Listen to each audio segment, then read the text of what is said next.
centre pocket. Just caught the top knuckle, so he was okay, but he just needs to be careful of that. He'll want to make sure he times that break well. And look at this. Lovely. You can see him there, even playing the 8 with just a touch of left hand side, helping side. Just out the 8 in, but the shot before Nick is exactly where the work was done. Just to throw perfectly. Used the far jaw, but made the 8 nice and comfortable. So 2-1. And Tom, as you can see, both players breaking from the same spot. Tom with a little bit more power, but he's found a bit of happiness. And he'll be overjoyed to have the chance to get back to parity.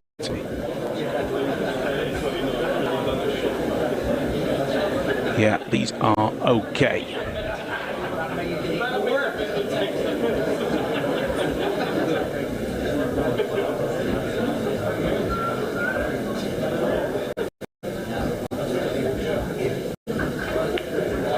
Yeah, definitely yellows is his choice. I'm playing straight on the only sort of half problem. The one next to the 8 ball. Again, just needs to be a little bit careful because he's going to have to transition back up the table in 3 balls time.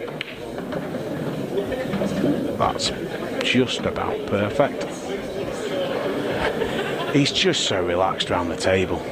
I mean, he surely will know about Caesar, Tom, a little bit more than some of the people watching might do, apart from his home supporters. And we've already learnt in the first couple of frames, if you didn't know, that Caesar's more than capable.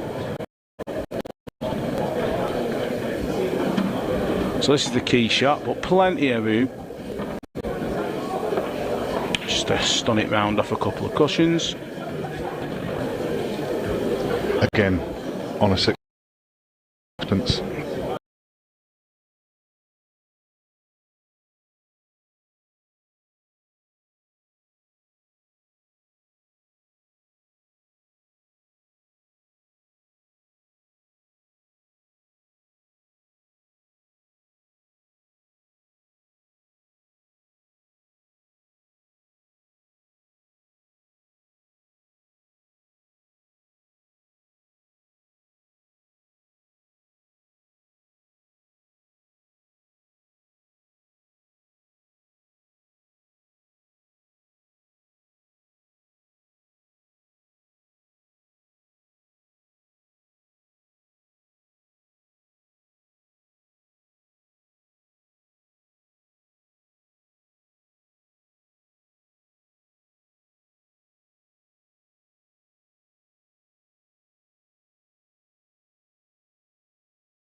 on a sixpence. Just needs to soft screw this, come back an inch or two to get on the last ball.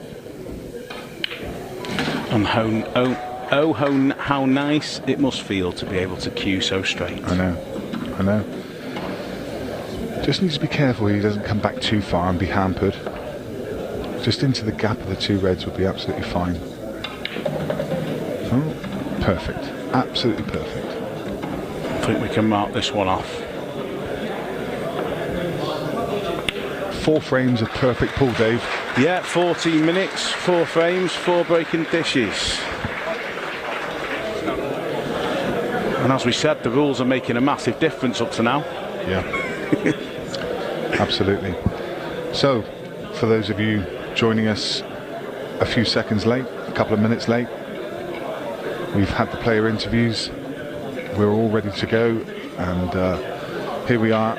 4 frames played, 2 frames each, 2 frames each of brilliant pool as well. Not a mistake from either, and they've been pinpoint accurate. Welcome to QX TV, the birth of this new channel, the first game that we've showcased on this channel, and hopefully we can grow this. And later on we'll talk about the plans for QX TV and the kind of things that we're aiming for over the next couple of years. Some exciting times to come. That's very unlucky. He's screwed that cue ball straight back up the middle of the table, and it's got kicked in off. In fact, it looked like it was going to stay up, and then just gets nudged towards that pocket, gets helped in by the yellow. I think had the yellow not got in the way, it would have caught the knuckle, and that's very unlucky. Yeah, real bit of bad fortune there for Caesar. And Tom starting this frame pretty much as he started his first one, with a ball in off into the middle, and has opened up the table. And look at this table, it's absolutely delightful.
It's interesting for us here, Nick. It certainly is. It certainly is. Only 25. I never guessed his age. How old's Tom nowadays? It's got to be 57. Oh, you and me.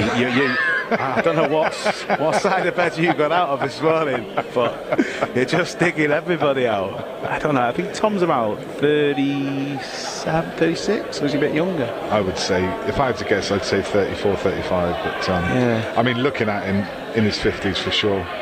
Well, you've got to remember, I think he won the Worlds, was it 12 years ago? 2014, somewhere around there? So when he was 35, basically.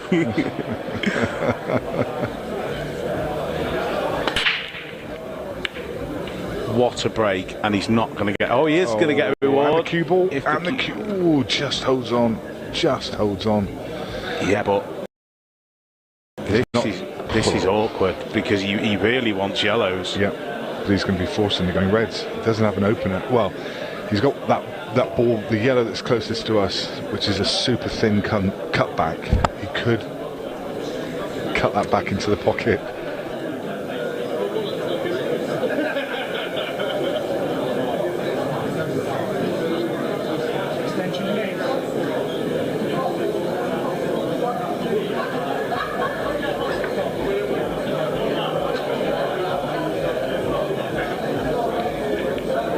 He's managed the thin cutback on the yellow, Nick.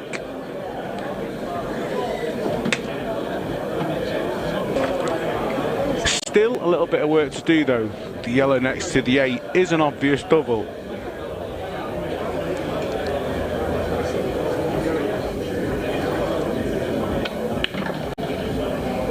Needs this to hold up, and it hasn't.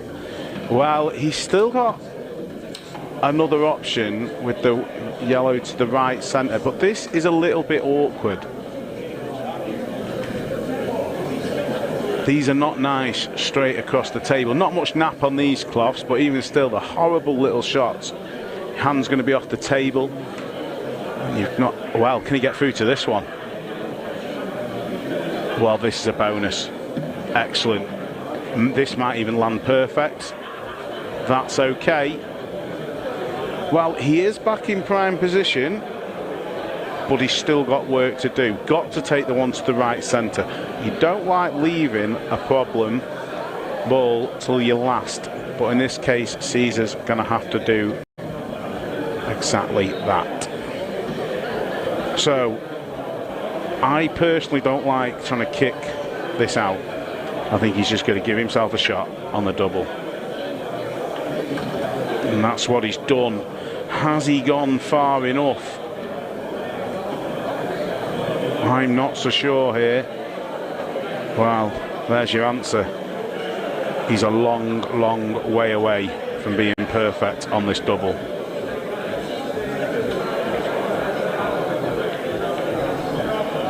But it's made no difference. That is an excellent shot, and one he needed. Needs to keep that calm demeanour, though, because he's hindered by this red. Needs to cue this well.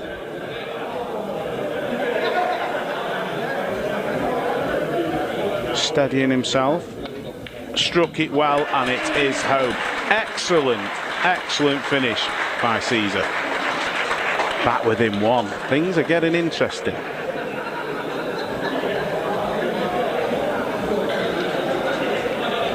Yeah, the breaking on the hole's been excellent in this match. One in off from either player, but it has been a kick, and this was the... Wow, the highlight shot. That double.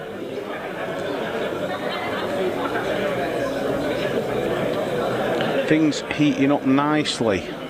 Not that you'd know it from either of these players' faces.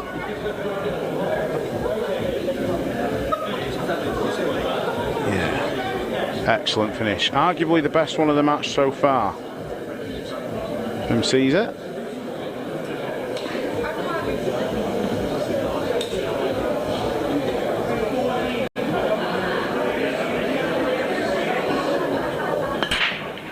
Interesting, Tom choosing to swap sides on his break. Wow, He's managed. Oh, he hasn't. It's the first dry break. I'm a little bit shocked he did change over there, because he's had a lot of success from the other side. He's had nothing dry, just a kicking off. So it was working, and all of a sudden he's chosen to change sides and hit it with an awful lot of power. So I don't often say this, but was that just a touch of frustration from Tom we saw there? A little bit of anger in that last break. Either way, the first opportunity's gone to his opponent, who's carefully mapping out these colours.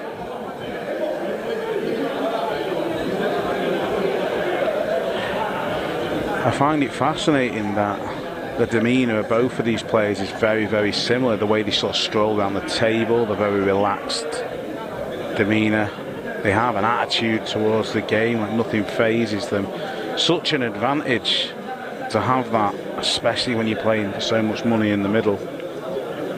I mean, you really wouldn't think these two were playing for £30,000. And the chance, no doubt, again to take somebody else on for even more money. So he's just going to come round now and have a look at the 8, really. That's the only sort of question. Whether it passes into the right centre and needs to land on it somewhere else. Nice and straight on the plant. And if the 8 doesn't pass into the right centre, which is his obvious pocket, does go up to the top, or does he have to come round and land on it into one of the pockets on the left-hand side?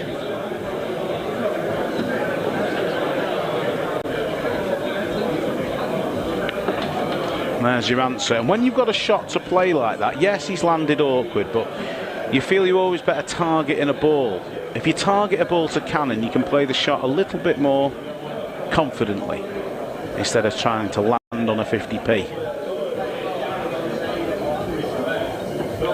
Yeah, as awkward as it gets, but it's no problem. Another good finish from Caesar. And after 14, we are 7-7. Excellent, excellent stuff.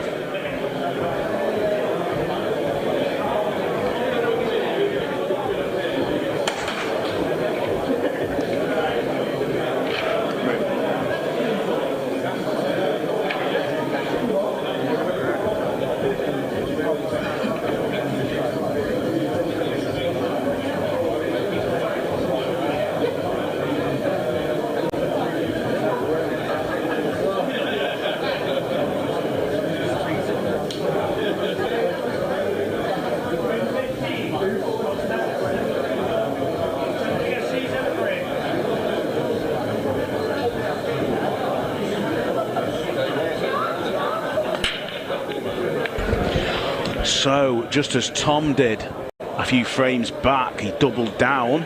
Caesar looking to do the same, but it's not gone his way. He's crawled his way back to 7-7 and done a dry break himself. Yeah, different complexion. 7-3, we were just starting to get a little bit worried and maybe alarm bells in his mind, but he's having none of it. Straight back to 7 each, and he would have loved to have gotten a ball there just to keep that momentum going. But he's handed it straight back into the hands of Tom Cousins. But this is a messy table. You've got the yellow behind the red at the top right of the table, and then conversely at this end of the table you've got a red behind a yellow. So there's a little bit of work to do here, Dave. Yellows look the better ball to me, but Tom, I mean, what does he know? He's gone for reds. You need to have a word with him, Nick. Yeah. Nick Fitpool coaching. I'll take him under my wing. Now, I think the red that's nearest to us, Nick, and the viewers at home, I think he can play into the bottom cushion and off the yellow. It's the red that's near the right centre that's causing him the biggest headache.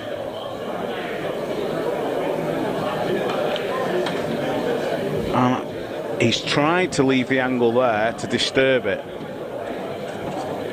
He looks a little bit straight. Can he force an angle? Doesn't need to move the yellow too much to make sure he lands on a red. Just going to cheat the pocket here. There we go. and that has gone about as badly as it could. I think he's even gone too far to clip this in the middle, and you can see a little bit of visible disappointment from Tom there.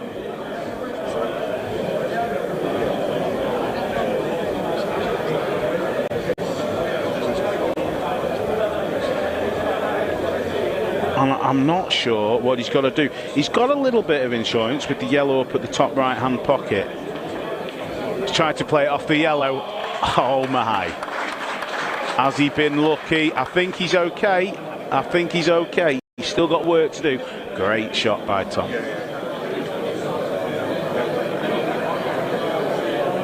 The recovery shots are always the most entertaining shots, aren't they, Nick? What a fantastic shot that was. Amazing.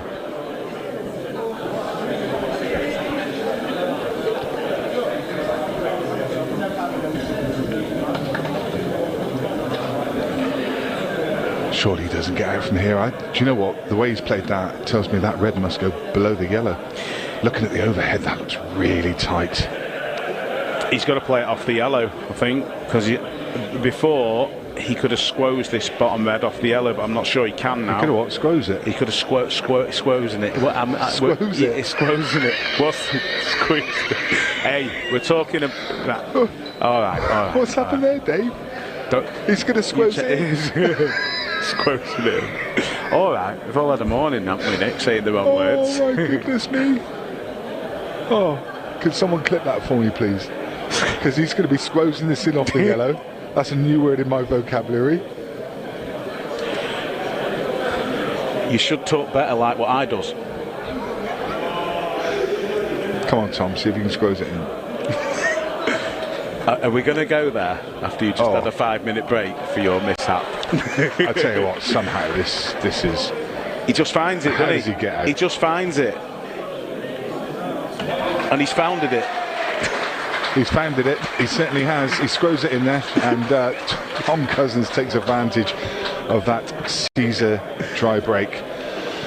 So the players are going to break. It won't be a long break, but prior to that, Dave, let's just get your thoughts on that so far. I mean, it was quite breathless, wasn't it? Give us a summary. What happened? Well, first of all, you don't feel like you've watched 15 frames of pool, do you? That flew by. I mean, I don't know how long we've been. What did we start? Less than an hour. Less than an hour. Less than an hour. 55 minutes for 15 frames. No extensions have been taken by either player. I'm trying to think. We've had a couple of in-offs off the break, which were unlucky, and a couple of mistakes from either player. I mean, maybe one proper mistake from Tom, I would say, maybe two, and maybe 2 or 3 from Caesar. It's been a ridiculously high standard throughout the game, and just that little massive recovery shot in the last might be the difference between the two. So I think it's a fair result after 15, Nick. I really do. Yeah, I agree, Dave. 15 fabulous frames. We can see some of the highlights. Yeah, this was massive excellent. Screw back. Excellent. Love seeing the cue balls accelerate like that. Excellent. Touch aside to make the angle. And this was the miss from Caesar. Yeah. You can just see there. I'm ashamed we can't see that again, but you can see he played it a little bit slow, and the cue ball just swerved a little bit later than what he thought. If you just see it again, just turns to the left, but not enough. So he's just not put quite enough on that to flick it in. And he would have been perfect on the 8. So either a little bit too much pace or not quite enough. And then this size. miss, he just seemed to snatch this a little bit for me. Well, looking at... Well, Nick, you can see there. You can see that. If we can see that once more, watch his back arm on this. And I think we can explain why he does it as well. Just watch the cue. It will come out on his last backswing, comes out to the side and then straight across the cue ball. And the reason that he does that is because Caesar, unlike most professional players, they walk into the shot. And they walk into the shot and place the cue on the line. Caesar doesn't do that, and the reason he doesn't do that is probably because where he comes from, where you play money matches, they're crowded around the table and there's not enough room to walk into the shot. So if he's not perfectly on line when he just leans his body in, and he hasn't got the contact points, he's going to have a tendency to come across, and that's exactly what's happened there. a breathtaking first 15 frames. I'm sure you will agree that was most enjoyable. We're going to take a quick breather. I might even have a cold shower after that. I tell you something, that was crazy. I'm going to read a dictionary. Yeah, Dave's going to go and look up squoze in the dictionary. And yeah, a quick break. We will literally just be 7 or 8 minutes, and we will be straight back with the action. We will see you then. Can't wait.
Hey, we're back. Everything that's happened over the last year is going to come to an end. Some team of amateur pool players are about to win $100,000. That's pretty special. Apron and Southbound are your national champions.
And we're back. Frame number 16. Tom Cousins to get us underway. And a change in placement for the cue ball once again. Nearly got kicked into that top right-hand side corner pocket. But he's made a ball and he's at the table. But his choices are very, very limited. We've had a change in the commentary box. And we've squozed somebody else in. Nick Finn's out. And Rob Chambers, Ultimate Pool Professional, is in. Welcome, Rob. Thank you very much. Nice to have you here. Now, you do a little bit of work out of this club. Am I right in thinking that? Yeah, I run a pool academy here. They have sponsored me for this year's tour. Jake and the boys, lovely people, down to earth. Well, and having this event here is exceptional. I couldn't say anything bad about the place at all, and the atmosphere out there reflects the standard of pool we've seen thus far. It's been excellent. Have you been here since the start? Yeah, I missed the first 2 frames. Well, they were both break and finishes from the break. Standard when Tom's playing.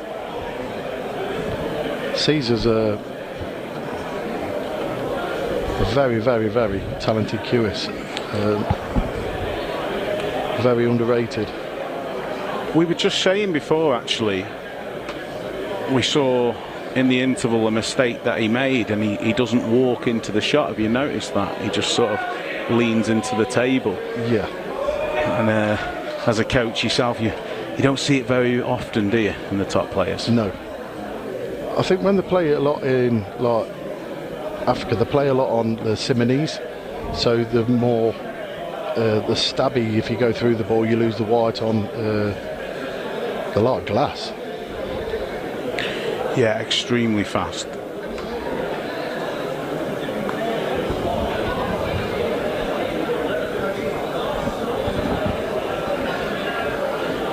So he was forced into taking reds. Oh, used all the pocket. Yeah, and that made him a little bit straighter than he wanted. He should be able to punch up and leave the natural angle just to come back across for the black. Yeah, just digging down, look, punching up. Always feel with Tom, we've not seen him as of yet in this game get into full flow. He plays, just tends to get, as most players do, they get a little bit quicker as they get more comfortable into the match. And Tom's just not quite there yet. We've seen a few positional errors. I felt his full flow yesterday in the quarters. I didn't want to mention that. Right? 8-0 in about 20 minutes. Yeah, I did want to mention that. I did have 3 decent chances, but I mean, you know, I just didn't take them. Wasn't my day. He's finished way short here though, forced into the double. That's all to do with the shot that he left it too straight and he punched up too much. Because I know Tom had wanted to play the black into the corner. He's got it though. Cue ball safe just.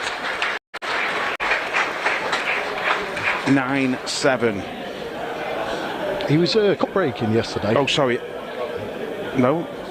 Yeah, it wasn't. It is 9-7. Yeah, it's just 9-7. Yeah. We're done with the mistakes for today. Yeah, absolutely done. I wonder if it will go back to the cut break that was working so well over the weekend.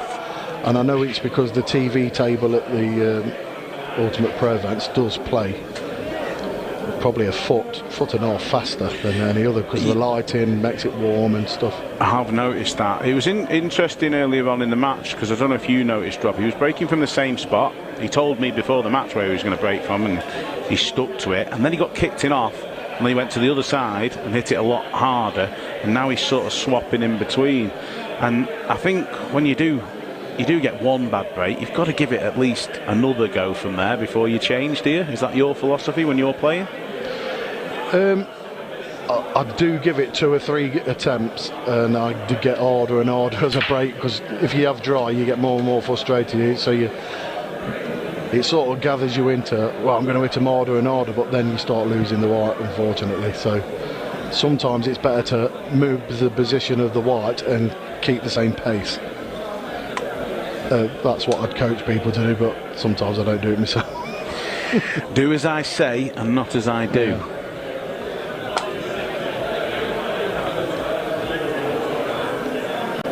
We just use the yellow to cushion the white. I think he thought he was going to hit the top edge of that yellow then, and that would have left him in prime. I think he might be okay though here. He's playing with a touch of left, look. Yeah, but he's okay. He's finished close enough to this side cushion just to get through. He's just settling himself up and down.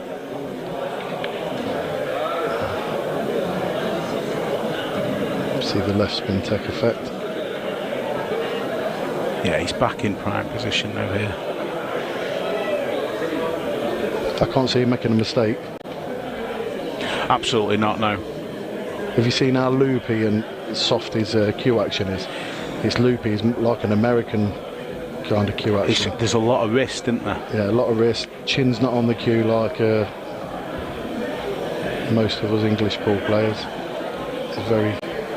I feel that's more like a sort of like a touch and feel sort of player. I think a lot of an awful lot of the English pool players like yourself come from a snooker background where you have this stereotypical perfect cue action, and when you actually analyse a cue action, the whole basis of it is just being able to bring the cue back in a straight line and through in a straight line, and if you can do that consistently, you're going to be okay at this game. 100%. But once he plays the shot, he's quite still. If you see no body movement, just the back arm. But he's loose because I think he plays a lot of big ball cue sports as well. Yeah, with the cue balls the same size. Well, he's got that one back to 9-8. It's been a great standard up to now, thoroughly enjoyable.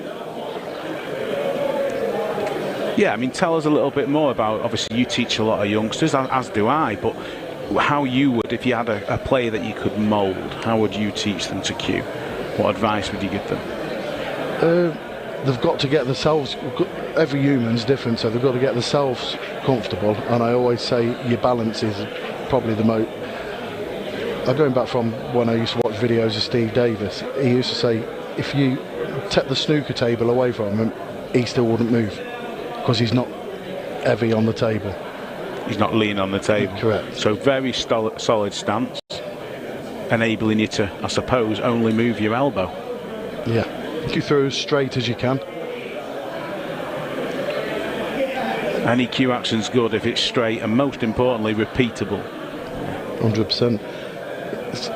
It's one of the hardest things to explain to somebody. So your timing, when you say your timing's off, I don't know what's timing. I suppose the only way you can get someone who's, say, never played the game before and explain timing was to put a pause in, and then when it feels nice, you feel it. Yes. Timing is something you feel. You know, if you take a cue action, the obvious one being someone like Mellin, his cue actions with the long stroke. Yeah, very. Probably got the biggest long draw back and a massive pause, and he just doesn't play it until he's ready. But that's not perfect for all shots, certainly not an English pool table. Good use of the opening shot from Tom, opening up the table. Is he on this red to the bottom? I think he is. If you bear in mind, Tom's plays international rules mainly at the minute, so he's not normally able to play that shot. Yeah, it's amazing how quickly he's transferred into black balls, given that he's probably played more pool this weekend than any other player. Yes. He's such a good guy as well. He really is. He was so shy. He was just so. I mean, I've seen him for a little while. When I came in, I can see him doing interviews, and I said to him, I remember when you didn't even want to come on commentary a few years back, and we had to drag him on because he was world number one. Just getting talking, but he's come out of himself a little bit, and his interview today was fascinating. I don't know if you've seen it. No, I haven't. Well, it's worth a watch, that's all I'll say. Let's just say he's eyeing up other opponents already. Good to hear. So the hard work's been done in this one, Rob. Yeah, he'll just leave a natural angle now to bounce off the top cushion back down for the black. Obviously you faced him more than once. It's not a reminder for the weekend, but do you not think his biggest asset is opening up the table with the first visit after the break? I just feel he's so good at that particular shot. He sort of sees the pattern quicker than everybody else and the problem quicker than everybody else. I think that's I'd say that's his biggest asset. People say, oh, he clears them up because he's got a massive break and things like that. But they don't always leave ploppings. Needs to get by this yellow, and it has done comfortably. Good shot.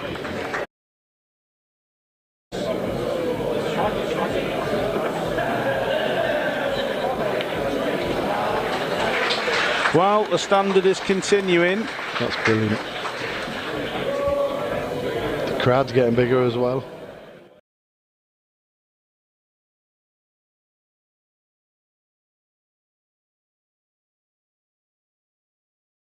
We've done an awful lot of big cash games up and down the country over the last, I don't know, 7 or 8 years. I've done them, Nick done them quite a bit longer than that, and they're very divided, the audience, when you go into big cash games. It's quite a hostile atmosphere. It's a little bit different here today, and it's nice to see that Caesar's got so much support as well as Tom. They're neutral, and they've just basically come to watch extremely high standard pool, and up to now that's exactly what they've been given. 100%. I mean, have you ever witnessed some of the cash games that Caesar's played over in his home country? No, I haven't. Well, there's something to watch as well.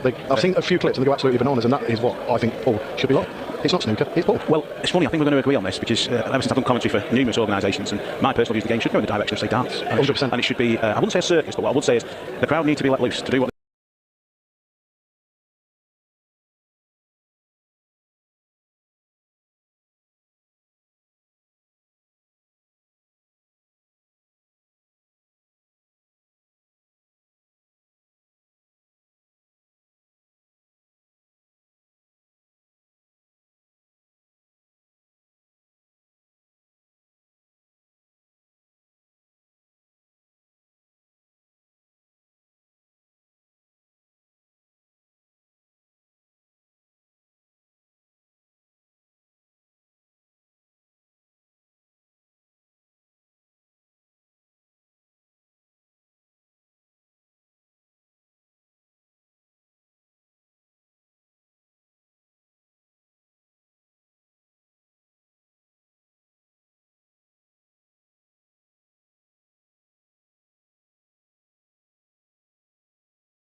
Yeah, he's in flow, shots like that. A touch and feel shot. Yeah. Because you're not hitting it at a great pace, but he's getting all the reaction he needs. Just using all that run inside, just for the pace that he needs to land perfect on the next ball. Not a difficult shot, but it just shows your opposition how you're feeling, doesn't it? You watch your opposition play that and you're like, oh.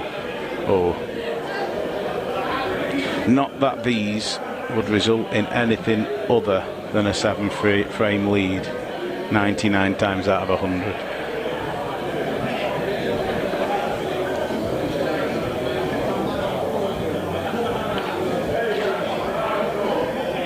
It does take a while to adapt to conditions, because not every table, because it's predominantly a pub sport, isn't it, we play, not every table plays the same. Well, he's been playing on the same table, balls and cloth for the last 3 days, but like you said, even though conditions are exactly the same, they're not exactly the same, are they?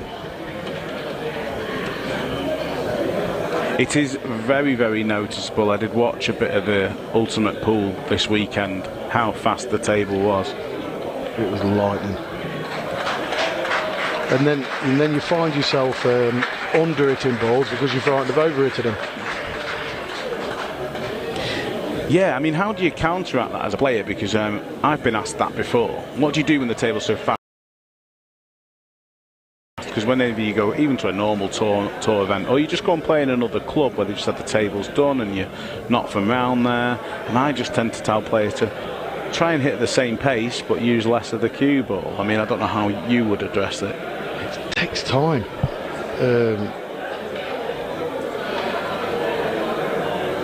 I wouldn't know how to actually say, because you've got to get a touch and feel for the table, but when you're playing somebody who's not giving you that chance to get a feel for the table, because pool's such a fast, ferocious game now, and if you're not getting time to adjust, then it becomes very hard work. And you're just going to get punished. And we're just having a look back there at Caesar where he could have gone wrong. It was the shot before, wasn't he? Finished a little bit high, and then he trusted down to look, and then he could only see half of the cue ball. See Tom now, he's cut breaking. Another change in break for Tom. And that served him so well at the weekend. I think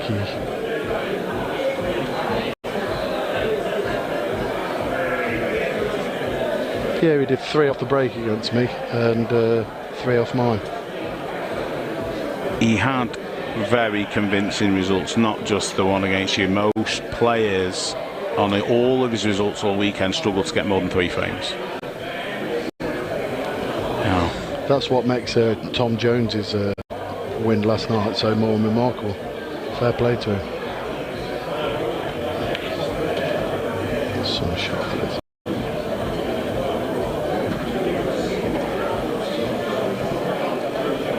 He was forced into taking a difficult pot off his break then.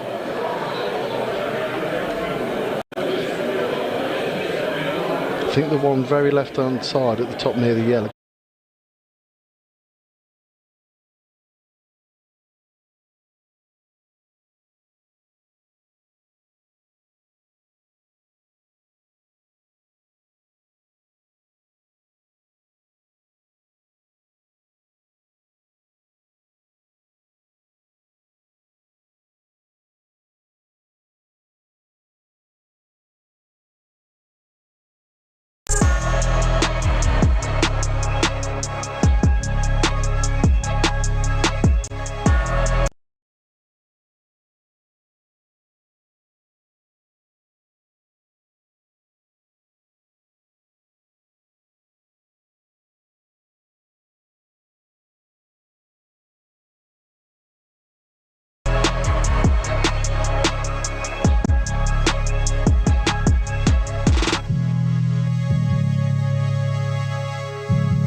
Absolute world-class player.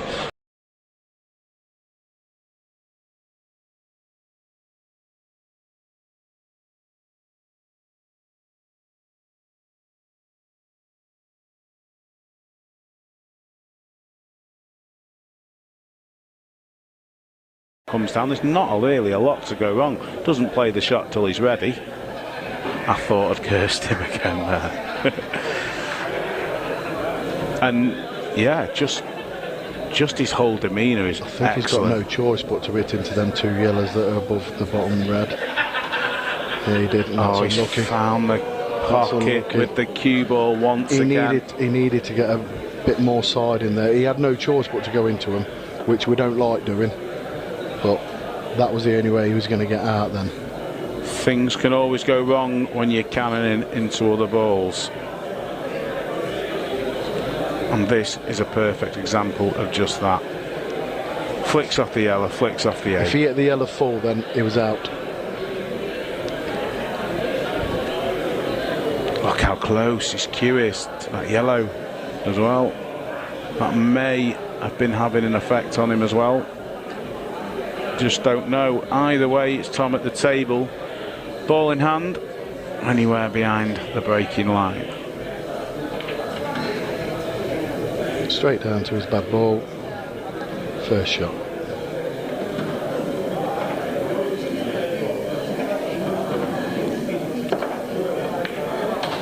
Just choosing to play the gap. A little bit in between. Just going to still take the one to the bottom right here.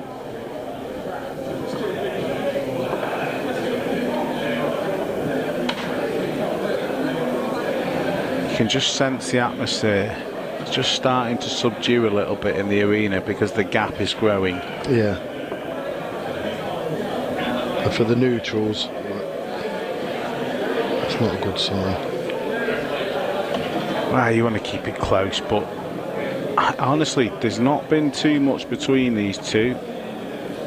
I said after about 9 or 10 frames that I thought actually Caesar had made less errors, but since the break, Tom's gone up a gear, and we can see that because of the pace he's playing at. It's been one-way traffic.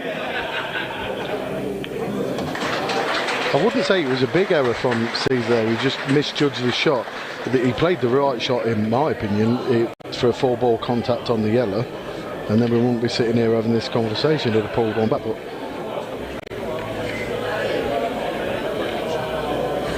do you feel Robbie got down maybe a little bit quickly, played a bit too quick? yeah, possibly.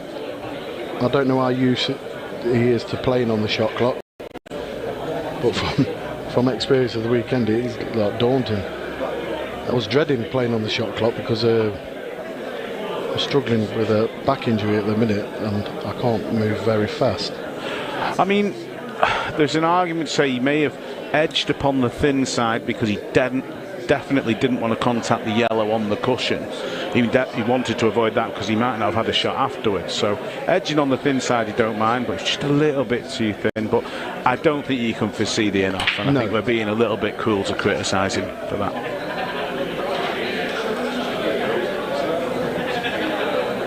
Well, 6 behind, and the hill becoming a mountain. So it's got a decent break. He'd have loved it. He'd loved a nice yellow here. Well, he'll have to settle for an awkward one. Do you think he may even consider reds?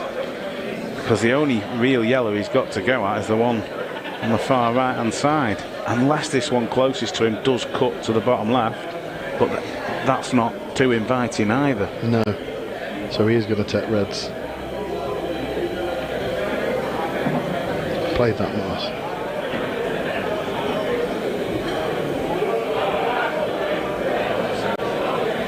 But these bottom two are a problem now. If he can get on the very bottom one, as in like use the yellow to cushion it, like so, he might now be able to punch up into that yellow above next to the red. He played a good shot there. Yeah, how much angle has he got? And he can't see that much of the white ball. Yeah, he can't. He's trying to force this, and he's not managed to do so. That's unlucky. Yeah, it is a bit, because that was difficult, wasn't it? That was real.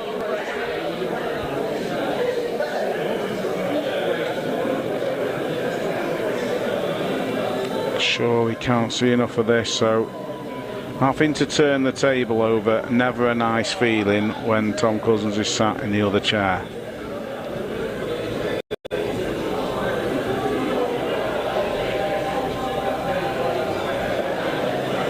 The first shot here for Tom's the most difficult.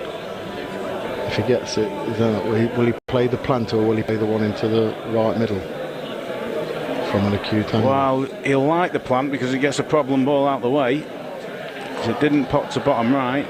There you go. Look at that, one shot. How often do we say that? Tom Cousins plays his first shot and now the table is wide open. It happens over and over again.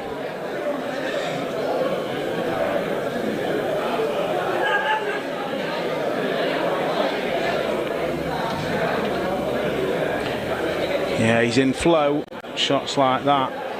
A touch and feel shot. Yeah. Because you're not hitting it at a great pace, but he's getting all the reaction he needs. Just using all that run inside, just for the pace that he needs to land perfect on the next ball.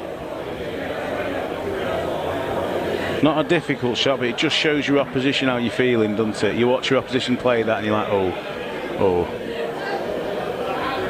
Not that these would result in anything other than a 7-frame lead 99 times out of 100.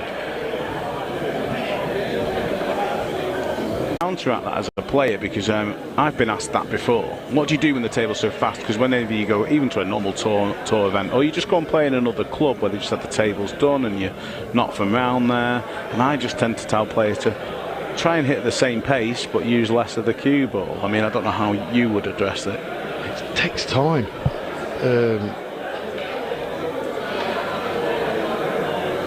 I wouldn't know how to actually say, because you've got to get a touch and feel for the table, but when you're playing somebody who's not giving you that chance to get a feel for the table, because pool's such a fast, ferocious game now, and if you're not getting time to adjust, then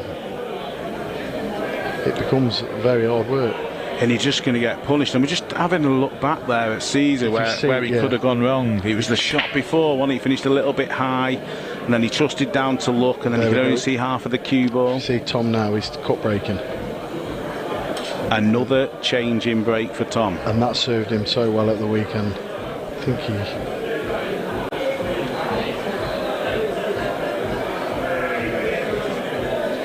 did 3 off the break against me and 3 off mine.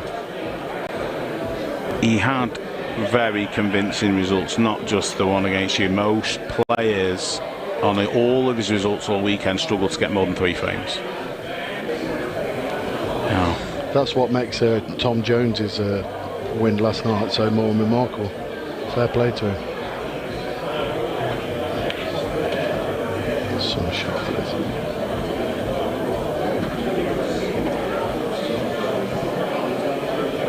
He was forced into taking a difficult pot off his break then.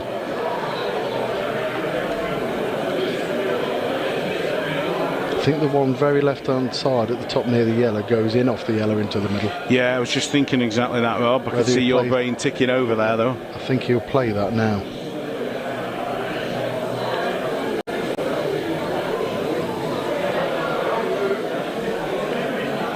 Well, just didn't need the yellow, really. Just straight in. Are you looking to get the one at the bottom of the table out of the way? Even though it's over a pocket? Yes. And middle.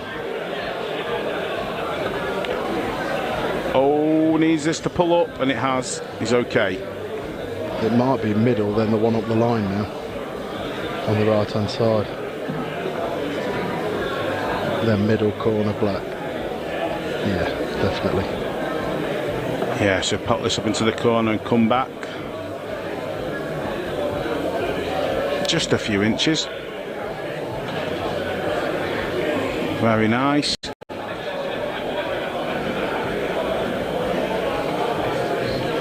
It's amazing for me how he manages to appear so focused yet so relaxed. Yeah. I think that's the key, isn't it? Relaxed and focused. Because I think most people, when they focus, they don't relax, they tense up, and then it has a negative effect on the game. And it's hard to balance the two things, isn't it? Yeah. Didn't the great Steve Davis come out with a quote? I know. Getting into the zone. No, it's play like it means nothing when it means everything. That's the one, yeah, and absolutely correct. Absolutely right. Well, his face hasn't changed at all since frame 1, but he can't be feeling great out there at the minute. Mind you, we see Tom shaking his head as well. Tom's probably shaking his head because he was 3 mil out of position. Yeah, this was the earlier one, wasn't it? And he wasn't so worried at 14.8. I didn't know whether he could just drop this.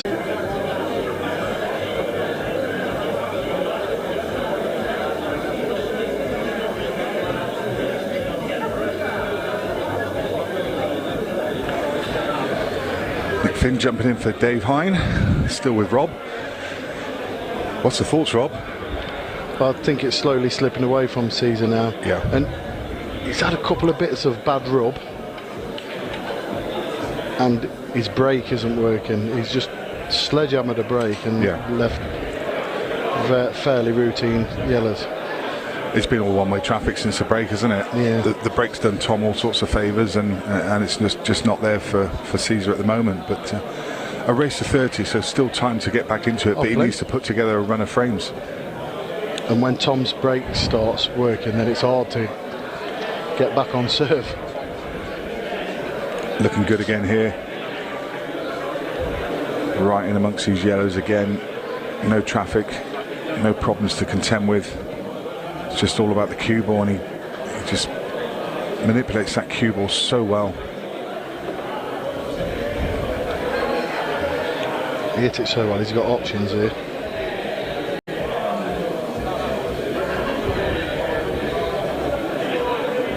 Yeah, I could take any of the three here. Looks like he's eyeing up top left. Just slightly hampered, so he's coming around to take the bottom right. And the one on the far left will be his last ball for the black.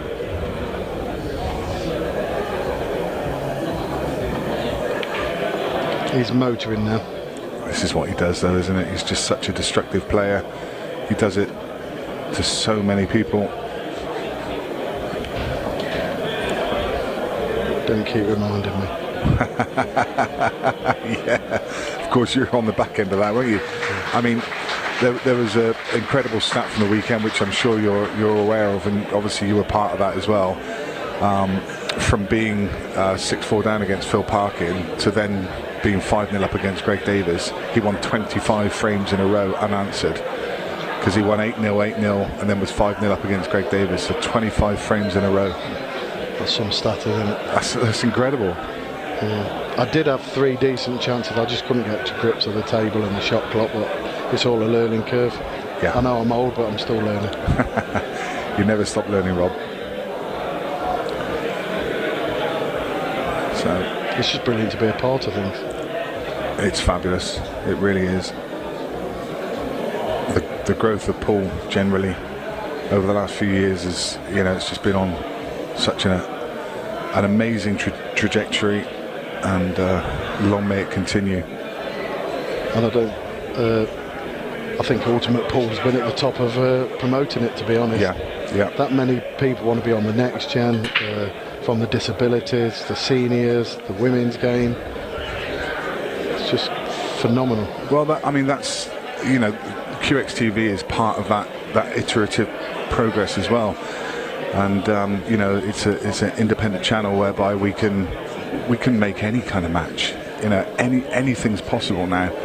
There's no boundaries here. It can be UP against IPA. It can be UK versus USA. Any players, just bring them on. It's fantastic. It's all part of the growth. Look how it's getting busier and busier and busier. Yeah. There's certainly a buzz, and I think they're all going to start getting behind Caesar a bit more now. We need him to get this frame for the crowd. Absolutely, yeah. We need to get them back in his corner again. Played a lovely little shot there. It might not look much, but that'll make him feel good. Yeah. Because he's created an opening for himself and a problem for Tom, all in one shot.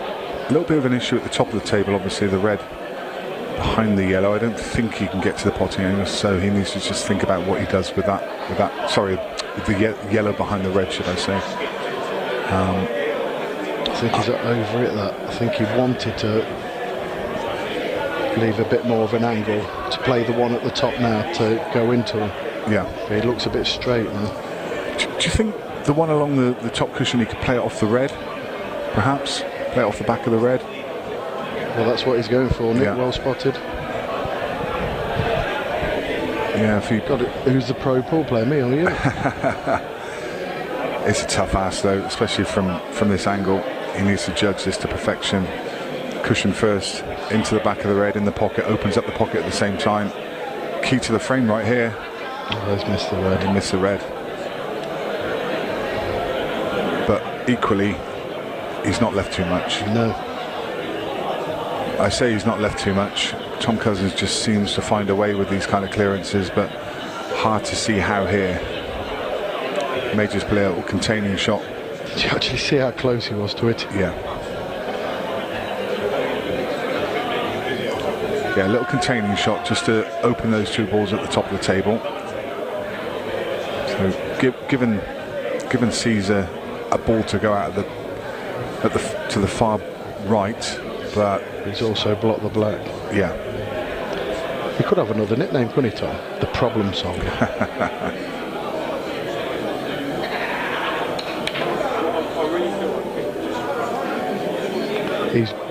He's going to get forced and frustrated into being over aggressive. Yeah. And that's what it does. I mean, the more dry breaks I had at the weekend, the harder I hit him, and then the harder I hit him, I was going in off. So hopefully he remains focused. I think Tom just considers breaking open these three reds on the left-hand side and maybe trying to get a blocker across the yellow, perhaps. That looks like it, yeah, exactly that. Just take away all options for Caesar now, whilst developing his position, making sure when he comes back to the table that he's got options, but taking away all the options for Caesar.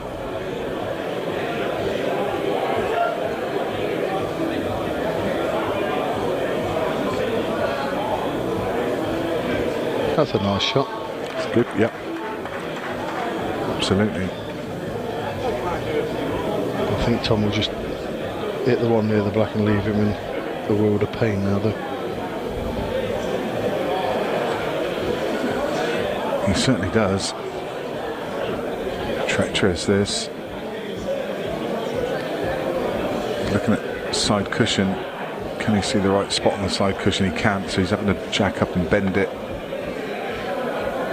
He's shocked. Yeah, hit the yellow first. Yes.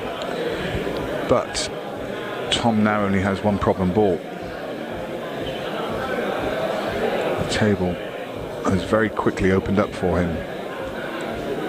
He might be able to put a bit of run inside on first shot and get over in it with half ball black. I think so. That's certainly what he's eyeing up.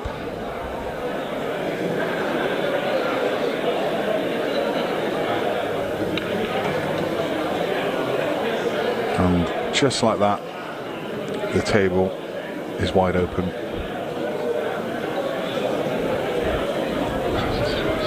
It's not good signs here, Nick, for Caesars and Caesars fans. No, this was such an important frame for him.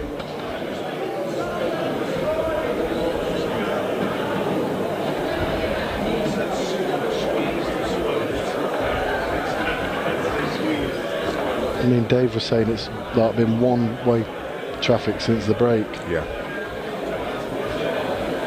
Yeah, it really has. And Caesar, even though it's been one-way traffic, he hasn't made that many mistakes. No. A couple of bad rolls here and there. Yeah. A dry break. But Tom's so clinical.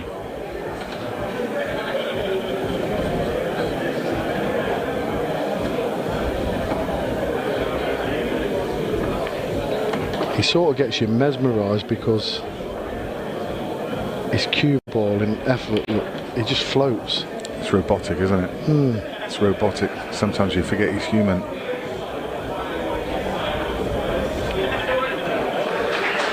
All going the way of Tom Cousins, and some serious daylight now between him and the Ugandan. Tom Cousins leading by 10 frames now. And what a different complexion that is from the first break when it was just 8-7. There was a momentum changer just before the break when it was 7 each, and Caesar had a dry break, and then Tom won 8-7. I think with a brilliant finish. With a brilliant finish, and I think that almost just that sent him into the break with a spring in his step, and Caesar would have been. Oh, I thought I was going to get a chance in that frame. And then, of course, they come back after the break, and it's just a whole different complexion. Yeah, it did in look the like second session. He could have gone into the break leading 8-7, but then he was trailing. Yeah. Maybe it deflated him a little bit. Yeah. He's still out there battling. And he's got to be proud of himself coming all this way and challenging the best player in the world. Absolutely. Oh, no. Oh, it's just not happening. Your heart goes out to him at the moment. I know the feeling all too well, because you end up trying too hard then. How many in a row is this? I mean, when did Caesar win his 8th frame? That was quite some time ago. It was shortly after the break, wasn't it? Second frame, I think. Second frame, yeah. So that would have been 9-8. So this was 9 on the trot. Yeah, nine in a row. That's one more than he did against you, Rob. Sorry about that.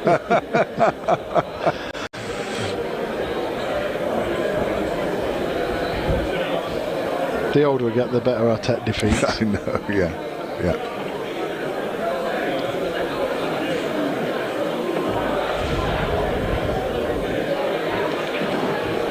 He's just away again, and he's just flowing. He's absolutely in full flow now.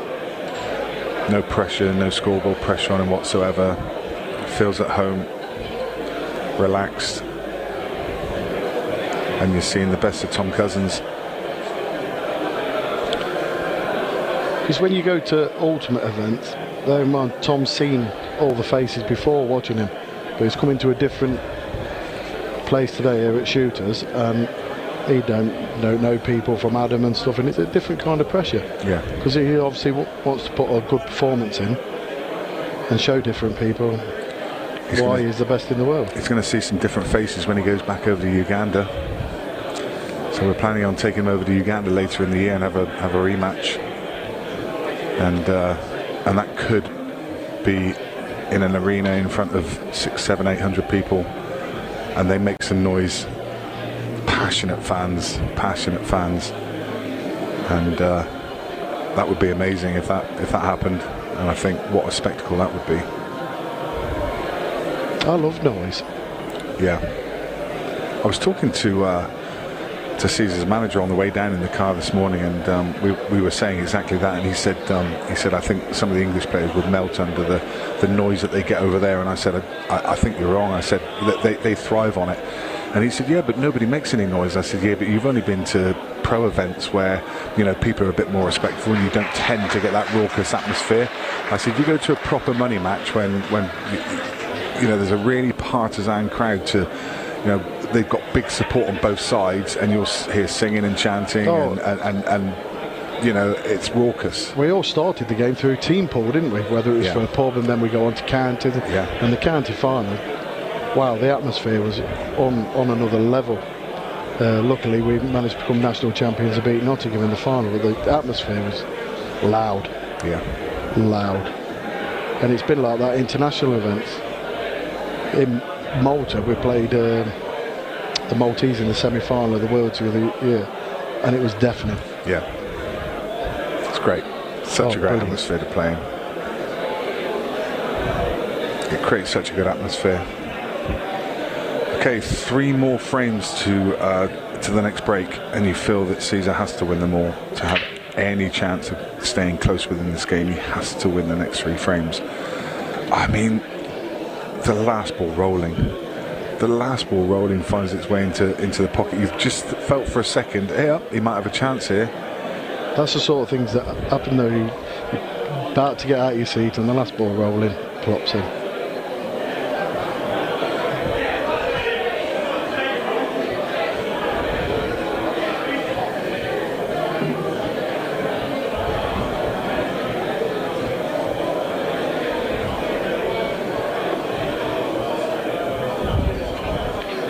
I think there's something drastic got to go wrong with Tom's game for him to not even clear these up, but allow Caesar back into the match.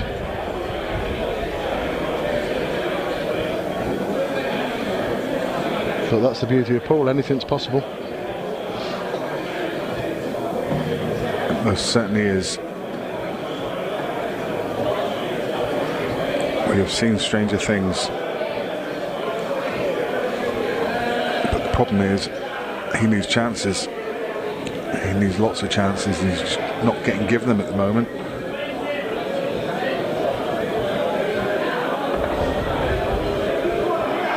It's been an exhibition of pattern play since the break from Tom. Yeah. Yeah.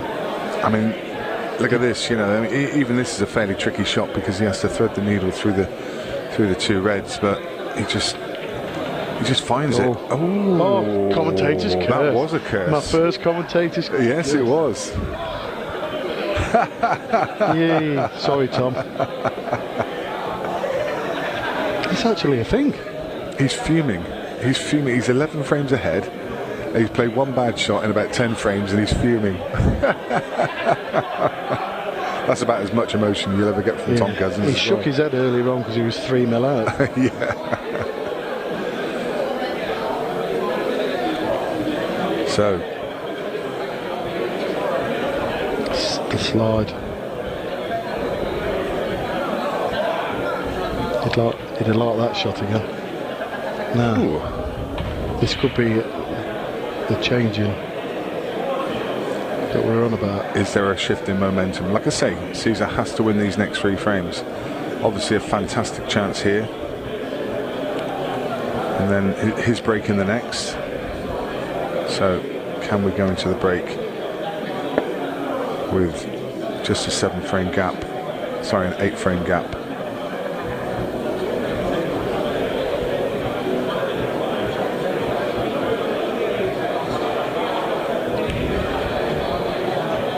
Just needs to recompose because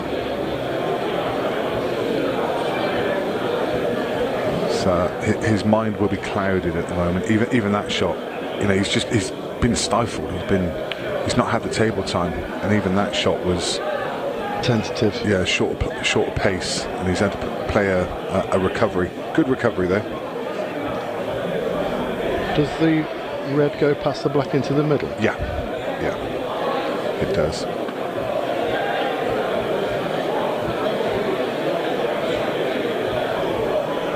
I can't see any reason why he'd compose himself and just stick to basics and get these done. Yeah, he's going down for that ball now. Yeah.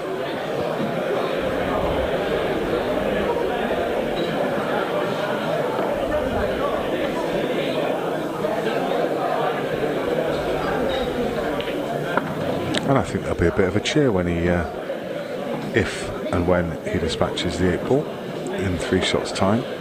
Just slightly hampered here though. This could have been a little bit nicer. Should still be fine though. Yeah. Nothing to do with the white ball here. Yeah, just send your cue through.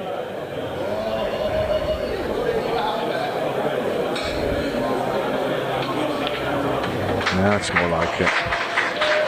And as I say, we knew the crowd would enjoy this one.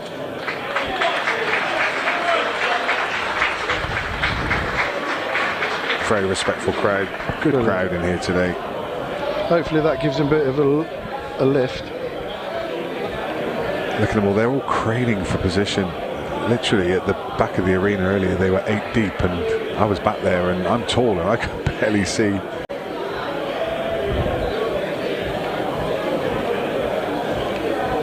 Your referee is Brian Moss. He's disgusted with himself, Tom.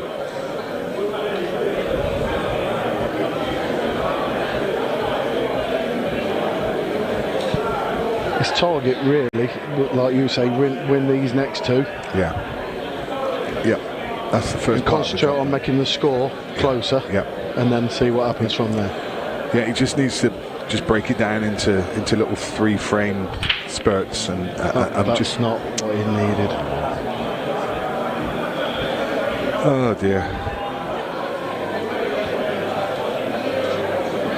Just at the worst possible time.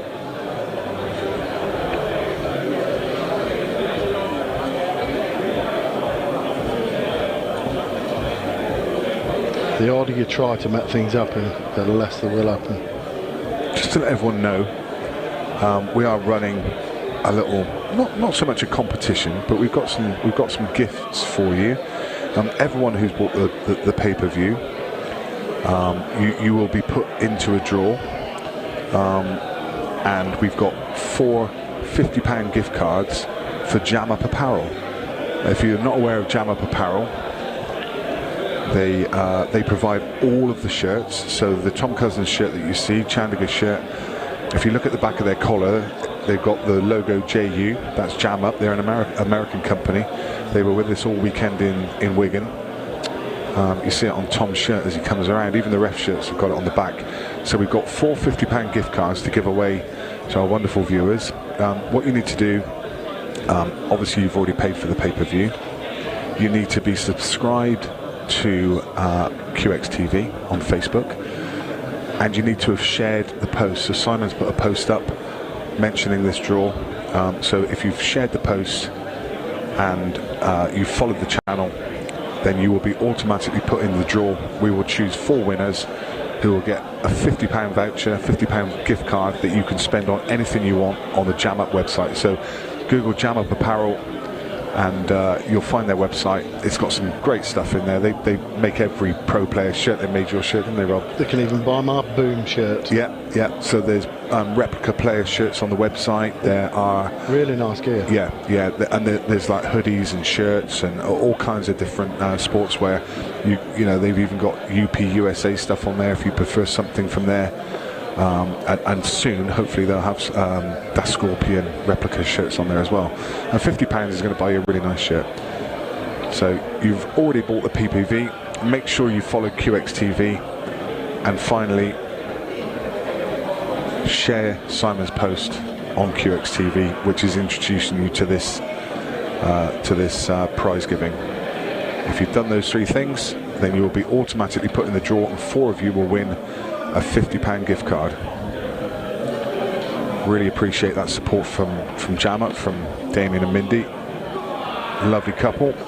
Travelled all the way over from the USA to the UK for this weekend with all their wonderful merchandise. The thing is with Tommy, makes every clearance look routine even when they're not. Yeah. So 1 more frame before the break. 1 more frame.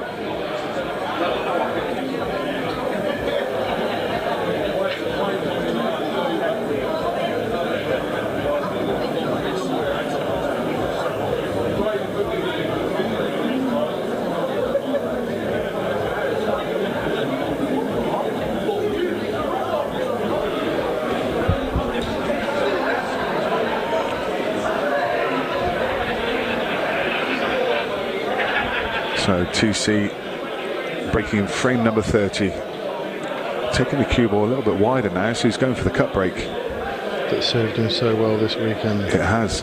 He's been breaking a lot on the front ball, but electing to go cut break now, and it's his turn to send the cue ball straight in off. It's not often you see the cut break go into one of those top pockets, is it? If it goes in, it's normally the middles or the 2 bottom pockets. And look at the split as well. Very unusual. But it got a kick and went straight into the top right pocket. And what a great leave here for Caesar. Obviously playing black ball rules, so he gets a free shot to clear out some of the traffic. Always interesting, this free shot, of how people see it and how people want to use it to their best advantage.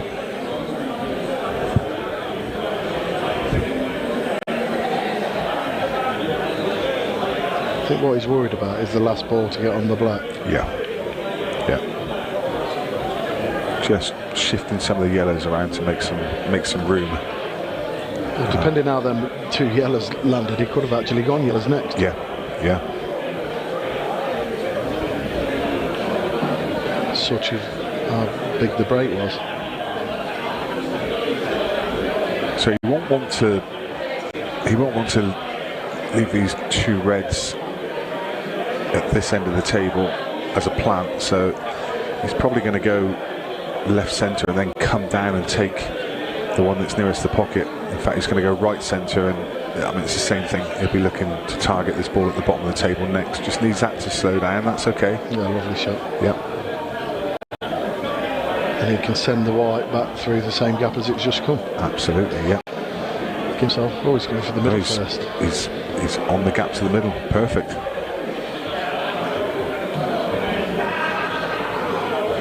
Just got enough angle here that you can stand up to the middle of the table.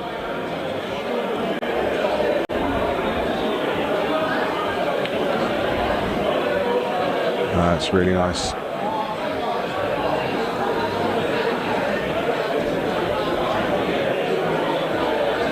Well, the gap is going to be 10 frames, and actually the way this is gone, I think he'll kind of take that. He obviously wouldn't have wanted that at the first break. And 10 frames it is. It's 20 to 10, and they're just going to go for another break now. So we've got a 10-minute break. But yeah, Rob, just looking back on that section, it was all Tom, wasn't it? But a little rally there from Caesar at the end. Yeah, but he had 2 chances in the last 3 frames, and he took both of them. Yeah. So he's got to take that positively and just try and make the score. Concentrate on making the score respectable, and then push on from there and just hope. Yeah. If you look back on some of the shots he played one with run inside earlier, and he just got just a little bit too much into it and went in off. From there, he really didn't have a sniff till them 2 chances in the last 3 frames. Tom's break started to work.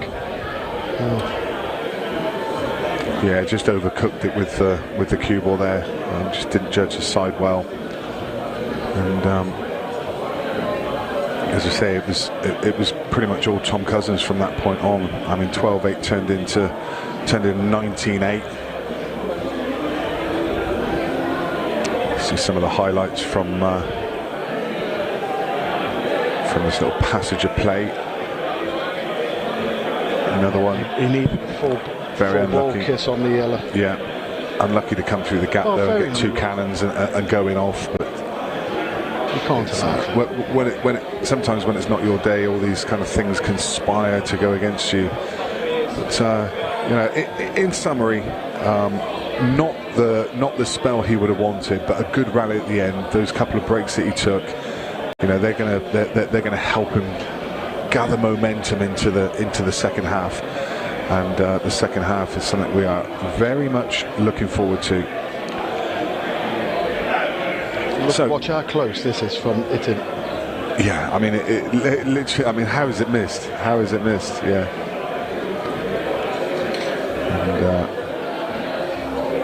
And he's had some bad run. Yeah, that was a power shot that he was trying to force something to happen, and almost forced into the corner to have to do that, and so close to this pot as well. I mean, how's that not dropped? It was in the pocket. It was only the pace it's kept it out. But, yeah, so it's going to be a 10-minute break now, and we've got something special coming up now, Rob. We've got an interview, because Tom Cousins has interviewed a couple of times recently, and he's called out Justin Bergman. Brilliant. So we've got Justin Bergman in the chair, and we've done an interview with him, and we're going to hear from him in just a couple of seconds. Fascinating. And hear what Justin has to say in response to Tom Cousins. So here we go. Let's look forward to Justin Bergman. Thank you very much, everybody. Thanks, Enjoy Rob. the rest of the match. Yeah, really appreciate your time. Thank you very much, Rob. Cheers.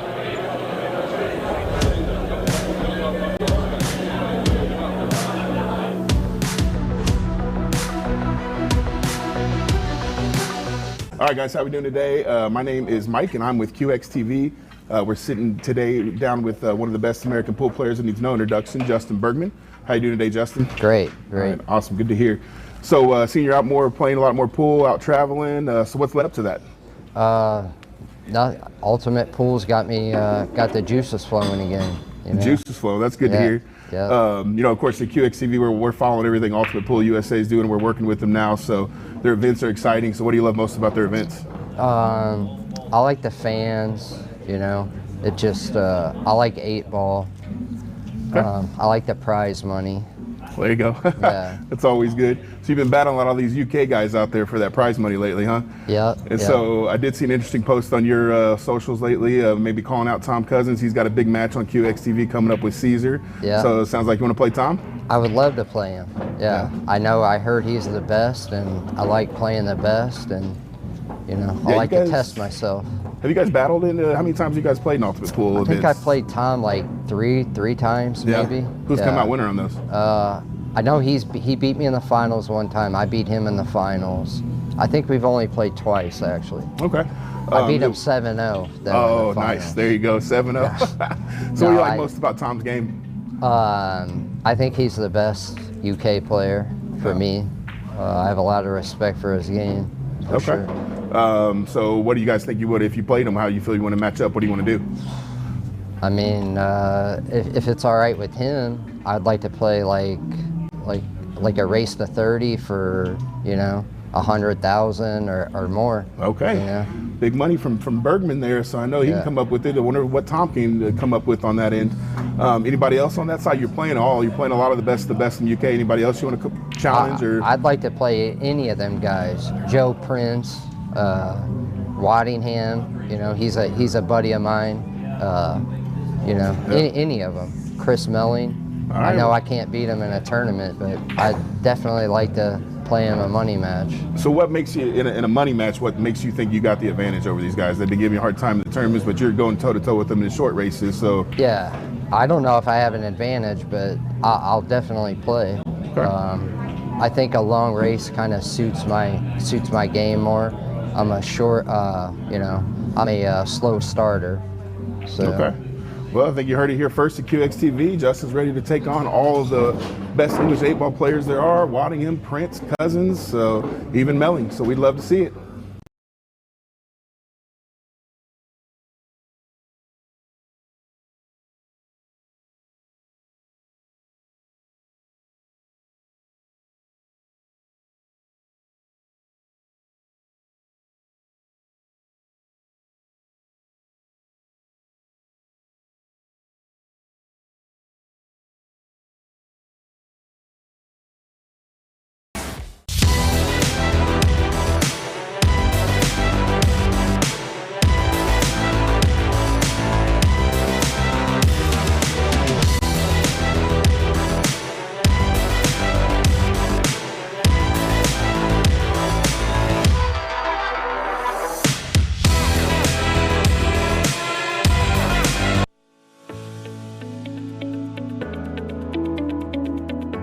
Hey, we're back.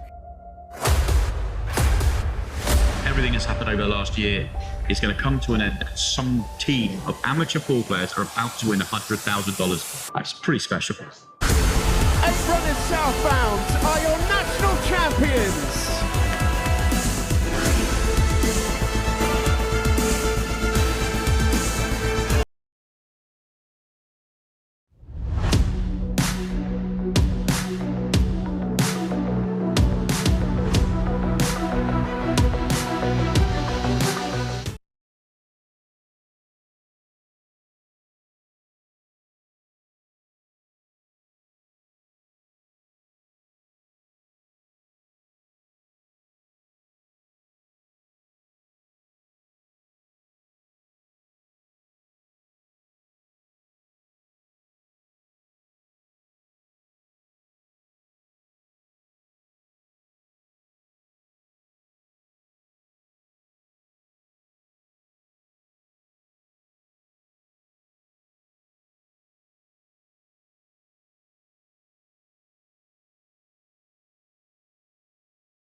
back. Apologies for the slight delay. Caesar with an absolute mountain to climb. But he has made a ball off the break. They are a little bit awkward though. Is there any way back for the man from Uganda? Or is it all she wrote? And we're just going to sail nice and easy to the finish line for Tom. It has been a bit surprising up to now. I don't know what you lot think, but after the start we had, what was it? I think it was 8-7 to Tom after 15 frames, and that was a key frame. He said at that point he managed to nick it. It was one of Tom's best finishes. But since then we see it time and time again at a series of events over at Ultimate Pool that Tom sometimes does have a slow start.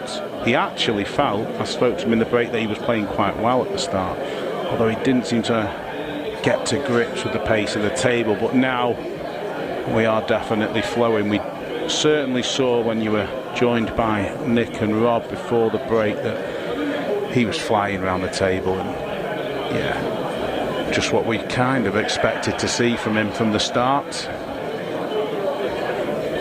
I think just one frame at a time for Caesar, and pray that he does get the opportunities. And eventually we've welcomed back the dulcet tones. Well, are we done with the mistakes, Nick Finn? We are, yeah. Done No with the mistakes. No more. Good. So just saying, is there any way back? Look at that. It's all about the next 3 or 4 frames. You know, if Caesar can get a little bit of momentum, if we can see like 24-17, 24-18, and he's got that momentum behind him, then who knows? Who knows? You know, Tom still needs 10 frames for the winning line. Yeah, 10. I mean, 10-5 is the obvious scoreline. If you can get 10-5 or at 25-20, yeah, that's got to be the immediate target. Yeah. It looks like it's going to be the perfect start. Into a blind pocket though, so just coming round, taking a look, picking his point on the 8. Falls down onto the cue ball. Should be no problems. In the heart of the pocket. And Dave, that's 3 of the last 4 frames. Yeah, he's certainly not going to give up. It's not in his nature, is it?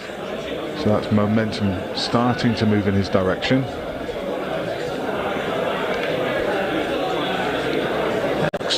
Expressions are extremely similar to what they were at the start. I'm sure Tom will be just looking to get this done as quickly as possible.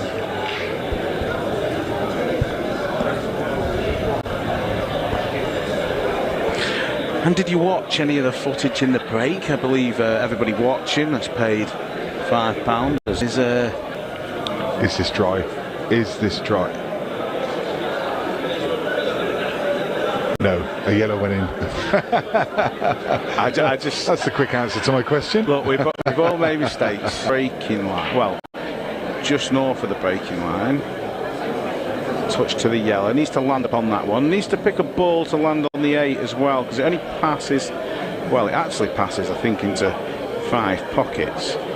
But we'll be mapping out a plan for that ball, I'm sure, as we speak.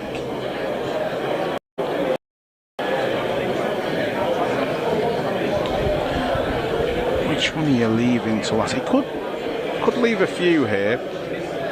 I think the obvious one's the one closest to the left centre, just drift down for the 8 in the right centre, but there's a couple of ways you can go.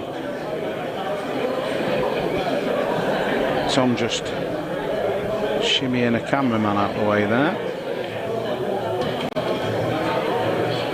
I mean, he always looks relaxed, but I was just saying before, Nick, he goes ultra relaxed when he has a sort of a 5 to 6 frame lead, and he also speeds up, and it was noticeable in the last few frames before the break. Yeah, absolutely. Yeah, Rob and I mentioned exactly the same thing. He just finds a comfort zone, and then he finds a different pace, and he can settle back into it straight away after the break as well. You know, he goes away as a 10-minute break, and just he was over there taking a few photos with the fans, and he's back in doing the business again. just reaches. Just reaches. Well, he has left that ball to last. Little shake of the head there. He's not happy with the angle he's got here, so I don't think he can hold on the red to middle, so may have to just come down this side towards the... He's come twice across the table. How is it? Well, he's got a shot. He's okay here. Yeah. He is okay. It's an awkward little cut. It's an awkward little cut, that, Nick, but there's not much to do with the cue ball. Yeah. I mean, that helps, doesn't it? The fact that you can just drop this in and the cue ball naturally comes across the right-hand side of the table. Ball's in. And he's on this 8. And he restores that 10-frame lead. Yeah, I'm sure he'll just be looking to go knot for knot with Caesar. Yeah. And if that's the case, it'll end 30-20. Yeah. Yeah. Or maybe he'll have his prediction in the back of his mind. Yeah. Yeah, 30-16. He called that, didn't he?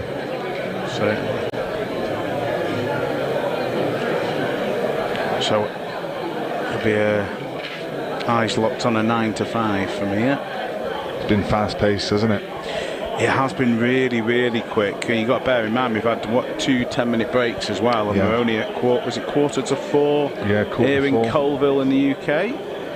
2.5 hours of, well, probably like 2 hours, 15 minutes of play they've had to get these, what, 32 frames now. It's an incredible pace. I mean, 14, 15 frames an hour, that's exceptionally fast. I mean, 12 is fast, 5 minutes a frame. When the referee's setting up in between as well. Disaster strikes again for Chandiga. I allowed you to do a few frames on your own just before the break, and was an extension called at all? No. So still not had one in the match. We saw Tom do that earlier on. We've now seen Caesar do it as well. It's a miss hit. It's usually caused by cueing across and you just don't catch the front ball exactly as you'd like, and that side spin sends the cue ball right into the centre pocket.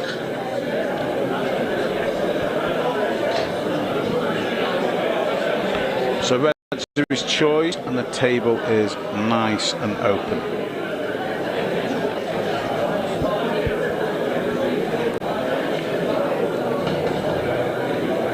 So going back to what I was saying just before the break and the direction of QXTV, who knows where we can go from here. We've got lots of really good games brewing. We need to seal the deal and finalise them, but this is an opportunity to get the best players playing the best players, because they do tend to duck each other, and that's what we want to stop. We just want to get them out there. We want to get the players paid as well. We want to start them earning money for themselves and get their profiles out there. And every opportunity to do that going forward. What's it going to take to squeeze a couple of names at me? Okay. Well, I mean, the obvious one at the moment is on everyone's lips is Bergman. We'd like to get Tom Cousins against Chris Melling. Is another one that we'd like to do. We're hoping for a rematch against Caesar, but this time over in Uganda.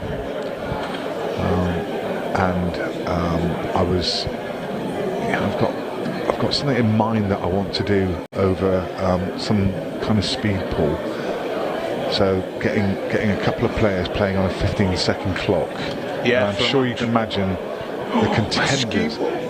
Oh, wow! Slow motion. It was slow motion. I'm sure you can imagine a couple of contenders that we might ask for a speed pool. I can certainly think of one that is from the same country as Tom Cousins. Yeah. That would be well and truly suited. Yeah. So and another world champion over on the East Coast.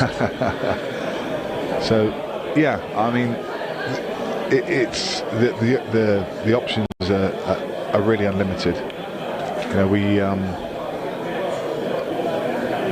I'd love to see that. We're not tied down to anything.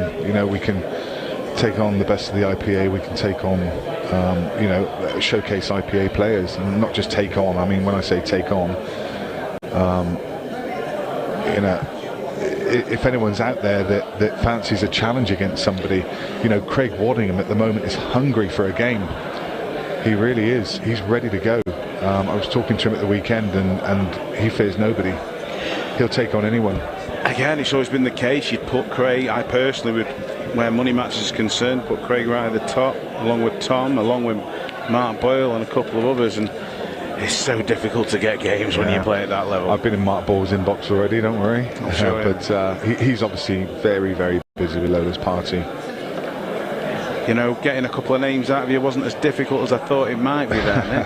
Yeah, we've heard a few. You know, we can mention we can mention all kinds of names. You know, we still have to finalise the games. I mean, it'd be lovely to get a game with featuring Jaden Billingham as well. But you know, we need to find the right people, the right opponents, and you know, we don't have to hurry into this. We don't need to rush games over the next. You know, we don't need 10 games over the next month. You know, we're thinking over the next 12 months. And the kind of games that we can build and showcase. You know, we want to take another miss from Caesar. Just overcut it. Not happy. These are mistakes. Sorry, we'll go back to that. But these are the mistakes that have really cost Caesar in the match. He just ran out of position, didn't he? Yeah, but it's unforced errors and missed pots. He does it far more often than Tom, and it's contributed largely to the scoreline that we're witnessing at the moment. And he had to take this opportunity, didn't he? I mean, this is what we were talking about, momentum. You know, this was one against the... well, it was obviously from his mistake from his in-off on the break, but he had a reprieve, could have gone 21-12, and then, you know, again you can see that momentum coming, but it's all stalled again, and Tom Cousins is going to step out again to an 11-frame lead. That's as big as the deficit's been in the match so far, as 11 frames. Yeah, didn't want that flick on the 8, but certainly didn't do him any harm, did it? Yeah, he's absolutely an autopilot at the minute. Yeah, let's go back to what you were talking about. Oh, we just seen a mistake again from Caesar. Yeah, that was the shot you said, just a little bit too far. But I mean, I kind of question if he had that shot again, why try and hold that line? He's got too much of an angle. You see the natural line the cue ball was taking. He could have let that go and come top cushion, side cushion, and back out. And then, you know, he would have been in a much better position on his next ball. And it's just those little fine things that, you know, you look back afterwards and say, yeah, that was unforced. That's quite funny. Chandiga was looking up and seeing that shot on the TV behind him. Yeah, not what you want to be watching when you're already absolutely at a massive deficit in a game. And the Tom juggernaut just rolls on.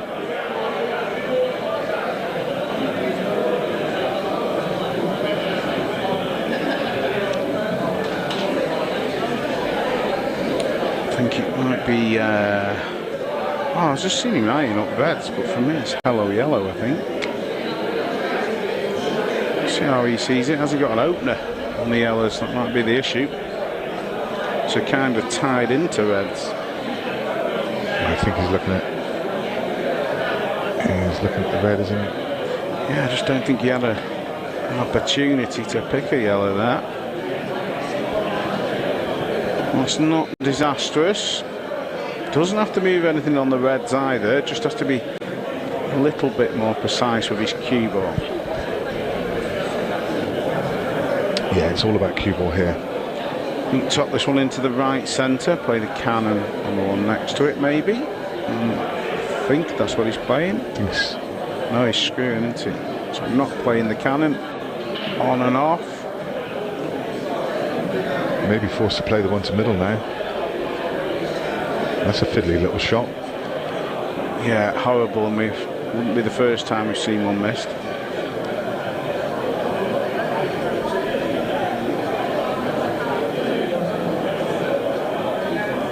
I mean, like you said, Justin's been mentioned, but if you want to put your name in the hat to come and take on the best in the UK, then please do so.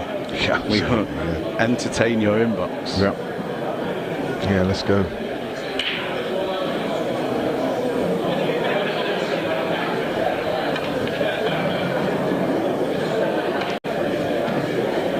Not the best cue ball. Yeah, this wasn't part of the plan for Tom when he came to the table, I'm sure.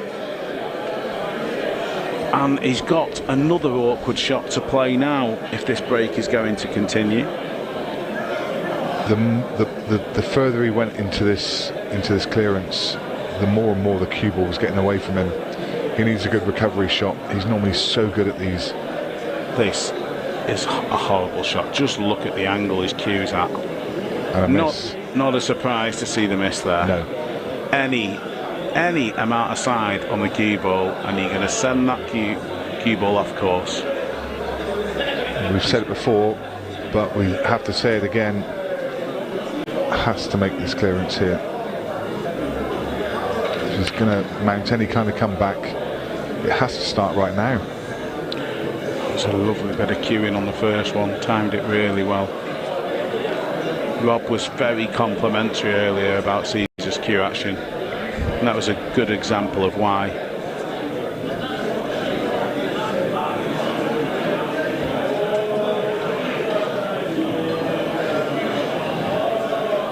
It's a nice shot. Just brings the yellow off the cushion, makes it a bit more accessible, and he's on it now. In fact, he's got a choice of three. He's got the one through the gap to top right, or the one to bottom right. He's eyeing up the one to top right because then that links up to the ball on the left hand side of the table. So this ball past the red to middle, and then it'll be bottom left, and his final ball will be the yellow on the right hand side of the table to right centre.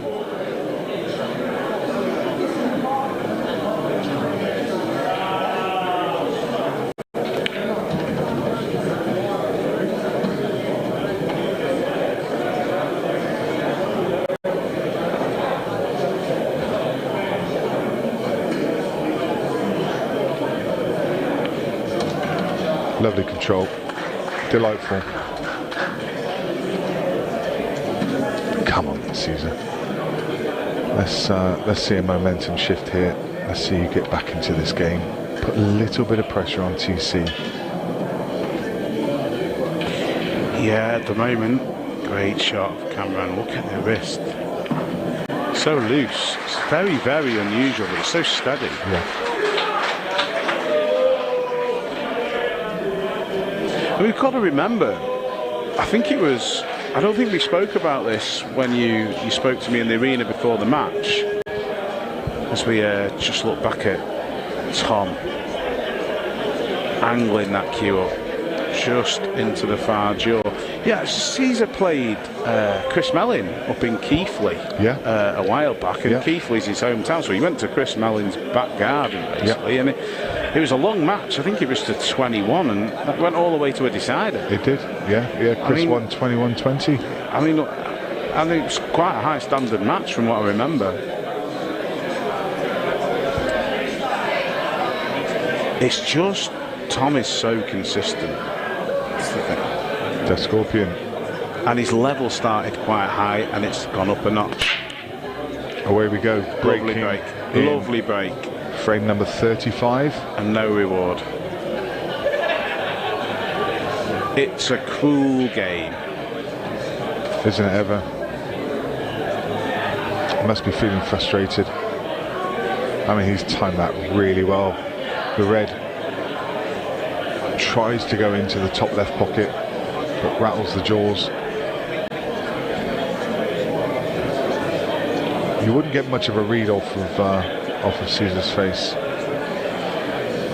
Surely must be feeling annoyed.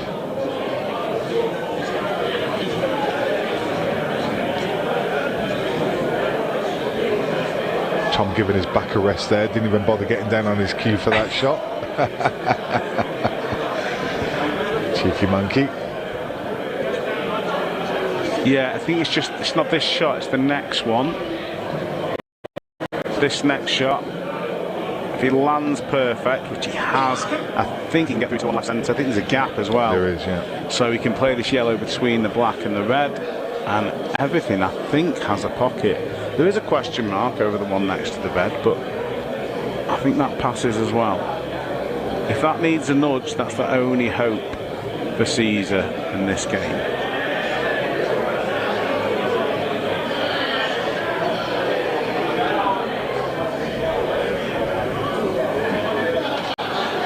has an extension but didn't call it. Yeah, you know, I'm starting to think maybe we've made a point. Well, I've made a point of it a few times. Maybe the players just don't know. No, they know. They know. Of course they know.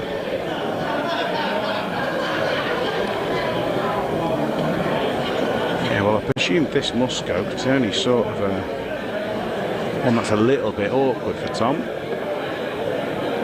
And it does. And it's plain sailing. Have to feel for Caesar on this one, don't you? Because that break was hit beautifully. And there's nothing more frustrating for these players that play at this level when you hit a break so cleanly and leave the table wide open and dry for your opponent. So it's not for knock since the break. And Tom's going to be back to 11 in front.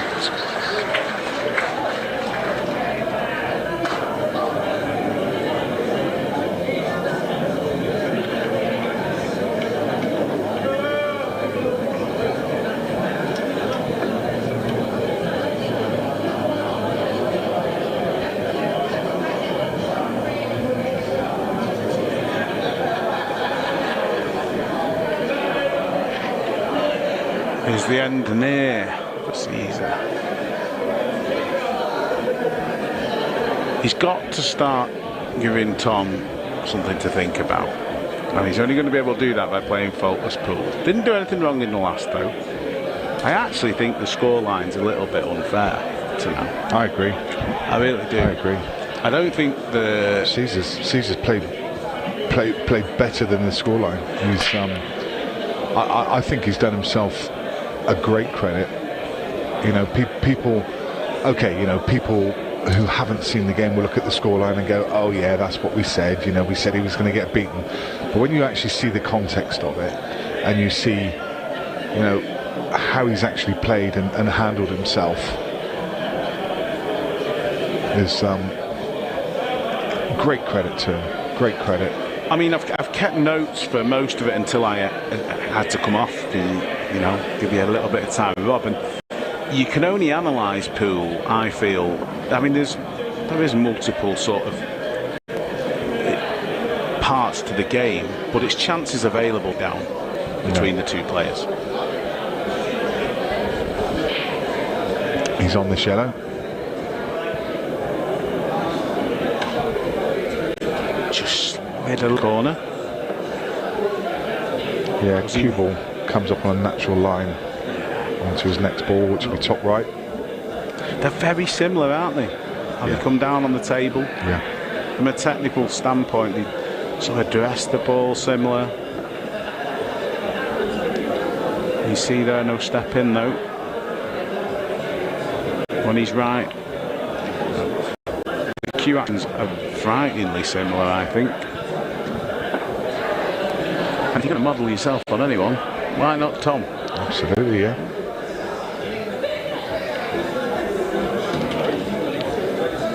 Again, can just drop this in. Cue ball just drifts down this left-hand side of the table. Just needs to come a couple of feet down. And this yellow's waiting.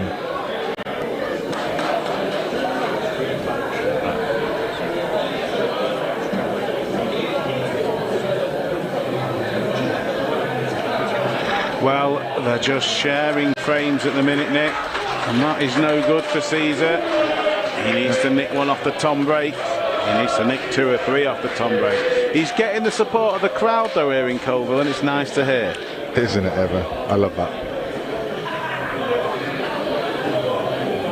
It's strange that the public takes certain characters to their heart, and Caesar's definitely one of them.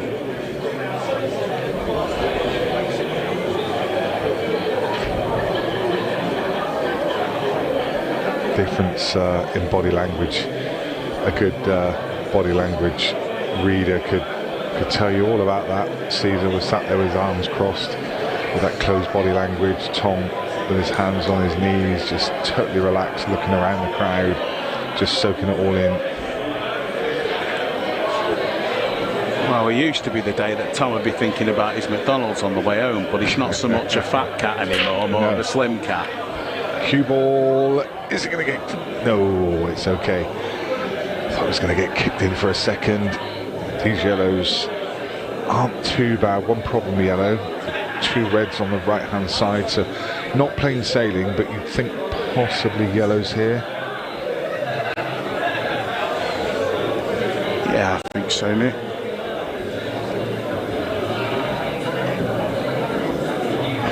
For his openers, well, he's got a long straight one up into the corner. Yeah.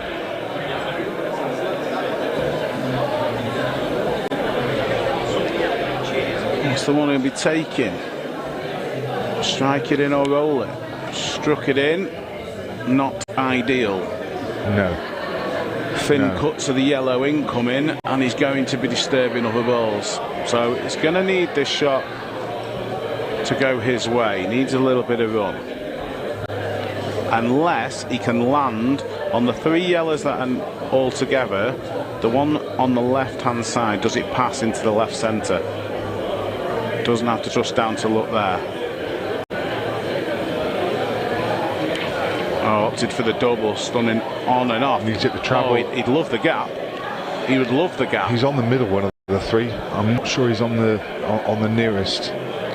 On the one on the left. He's on the one in the middle of the 3 though, for sure.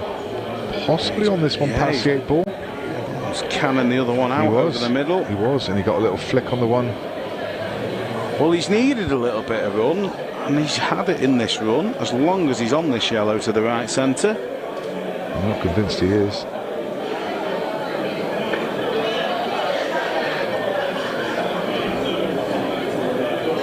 Well, this is very thin to the right centre if he takes the far one. I think he's left with no other choice. Fought with it, played it very well. Oh, that's lovely. That really is. I hope he's on this, because he deserves to be after that shot. I hope he's on it through the gap.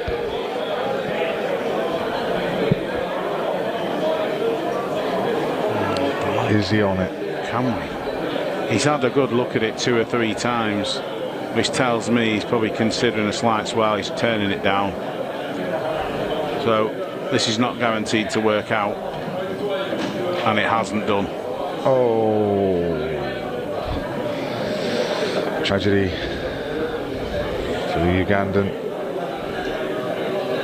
It's fallen apart. It's the first time the referee will have to come up and have a look, see if it's a total.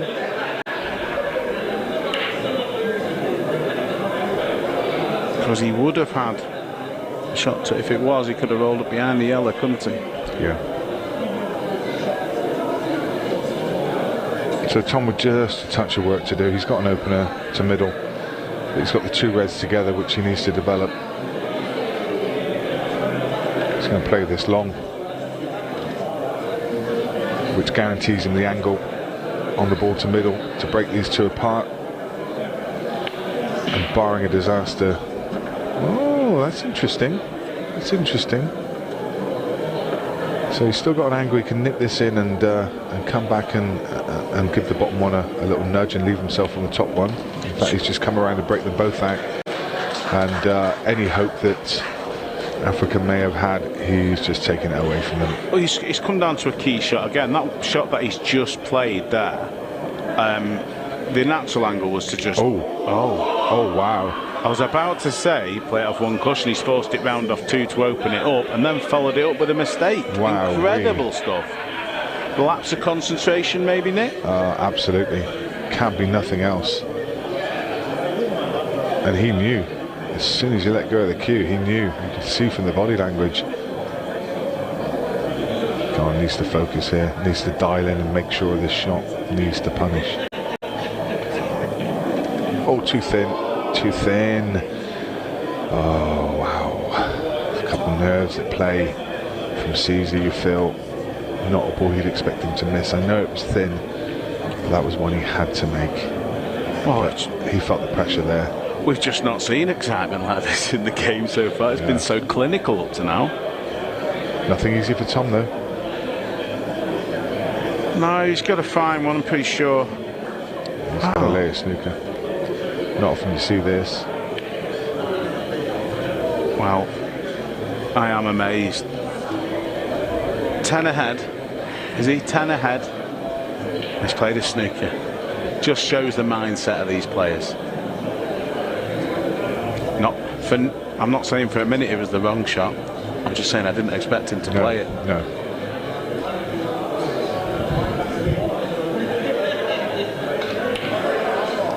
Oh, drop up.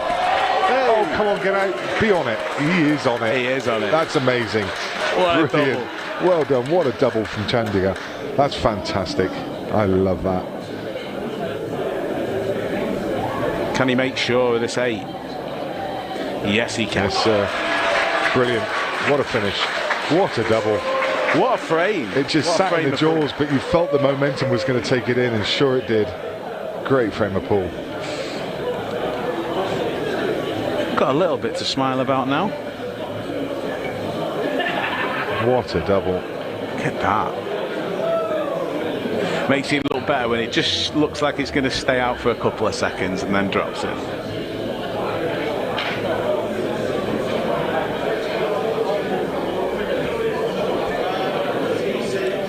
Back within 9. It's not double figures anymore, the lead, Dave. Absolutely not, no. I mean, I still stand by what I said. The gap between these players has not been 9 frames. I don't think either of them have been absolutely at the best. The start was incredible. Crunch. Yeah, he's certainly putting a little bit more into it. Yeah, there was a bit of anger in that one, I fancy. Well, that's what I was like going back 5 years. All that power drilling straight through the triangle of the 15 balls. So much power in that shot.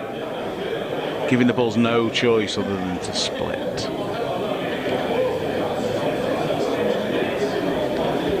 I think it will be the Reds for very obvious reasons. I think he may end up taking the one he's closest to first, unless he opts for the plant. Oh, can he get through to the one over the pocket? Was he playing play yellow onto red? Yeah, okay. Oh, that's worked out. Oh my goodness. We have yellow coming along and nudging that red out. I mean, it's worked out absolutely beautifully, and he's mapped that out. But we haven't seen many examples of the black ball rules being used to that sort of advantage in this match, have they? Been few and far between, and I think that's why both of us kind of missed that shot. There's probably a lot of people watching this and look, it's obvious what he's going to play to open up the table. They've been absolutely right. And amazing, because Tom's been playing in international rules for the last 3 days. Yeah. Non-stop. Just flicks and changes between the two. Really, really good to see. But again, it comes down to his biggest asset, the first shot after the break. Takes his time. That's lovely. Just comes down, all the way around the table and just finds a natural line of the cue ball. Lovely. Just makes it look so easy. So all because of that first ball that he took. Yep. That's it. And again, we say he takes a while to play the shot, but again, there was no extension in use, so less than 30 seconds, he's figured out the right shot. I mean, it's never a surprise that we don't see it all the time, obviously.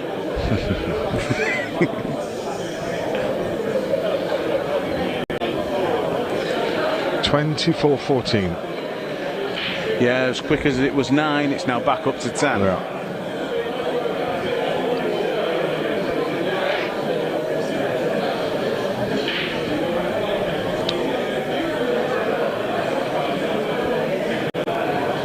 Still quite a few people milling around. A decent afternoon's entertainment.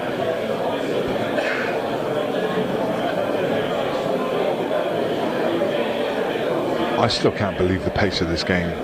3 hours in, we've had 2 10-minute breaks, and we've played 38 frames. Frame 39 underway, and it doesn't look good for Caesar. That's a dry break. Tom seems to reluctantly get out of his chair. He's sat in his chair thinking to himself, do you know what? I can't be bothered to get up. when you see him get out of his chair, it's almost like a bear coming out of hibernation. It's just like, oh, do I have to?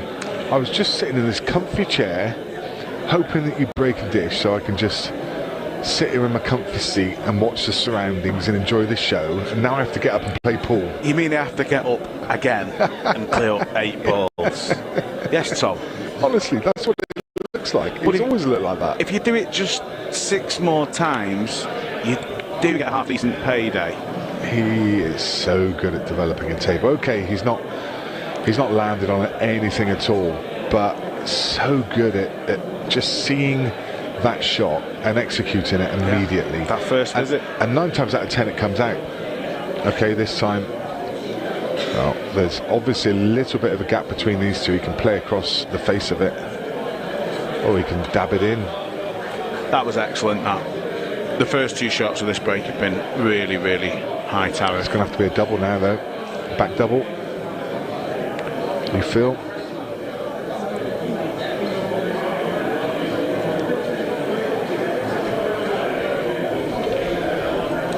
He doesn't look like missing at the moment. Well, no, but he was looking for a cannon there and doesn't get the cannon, so finds himself in a spot of bother now. He's still got a line through to this red closest to the bottom cushion. But what does he do with the cue ball after this shot?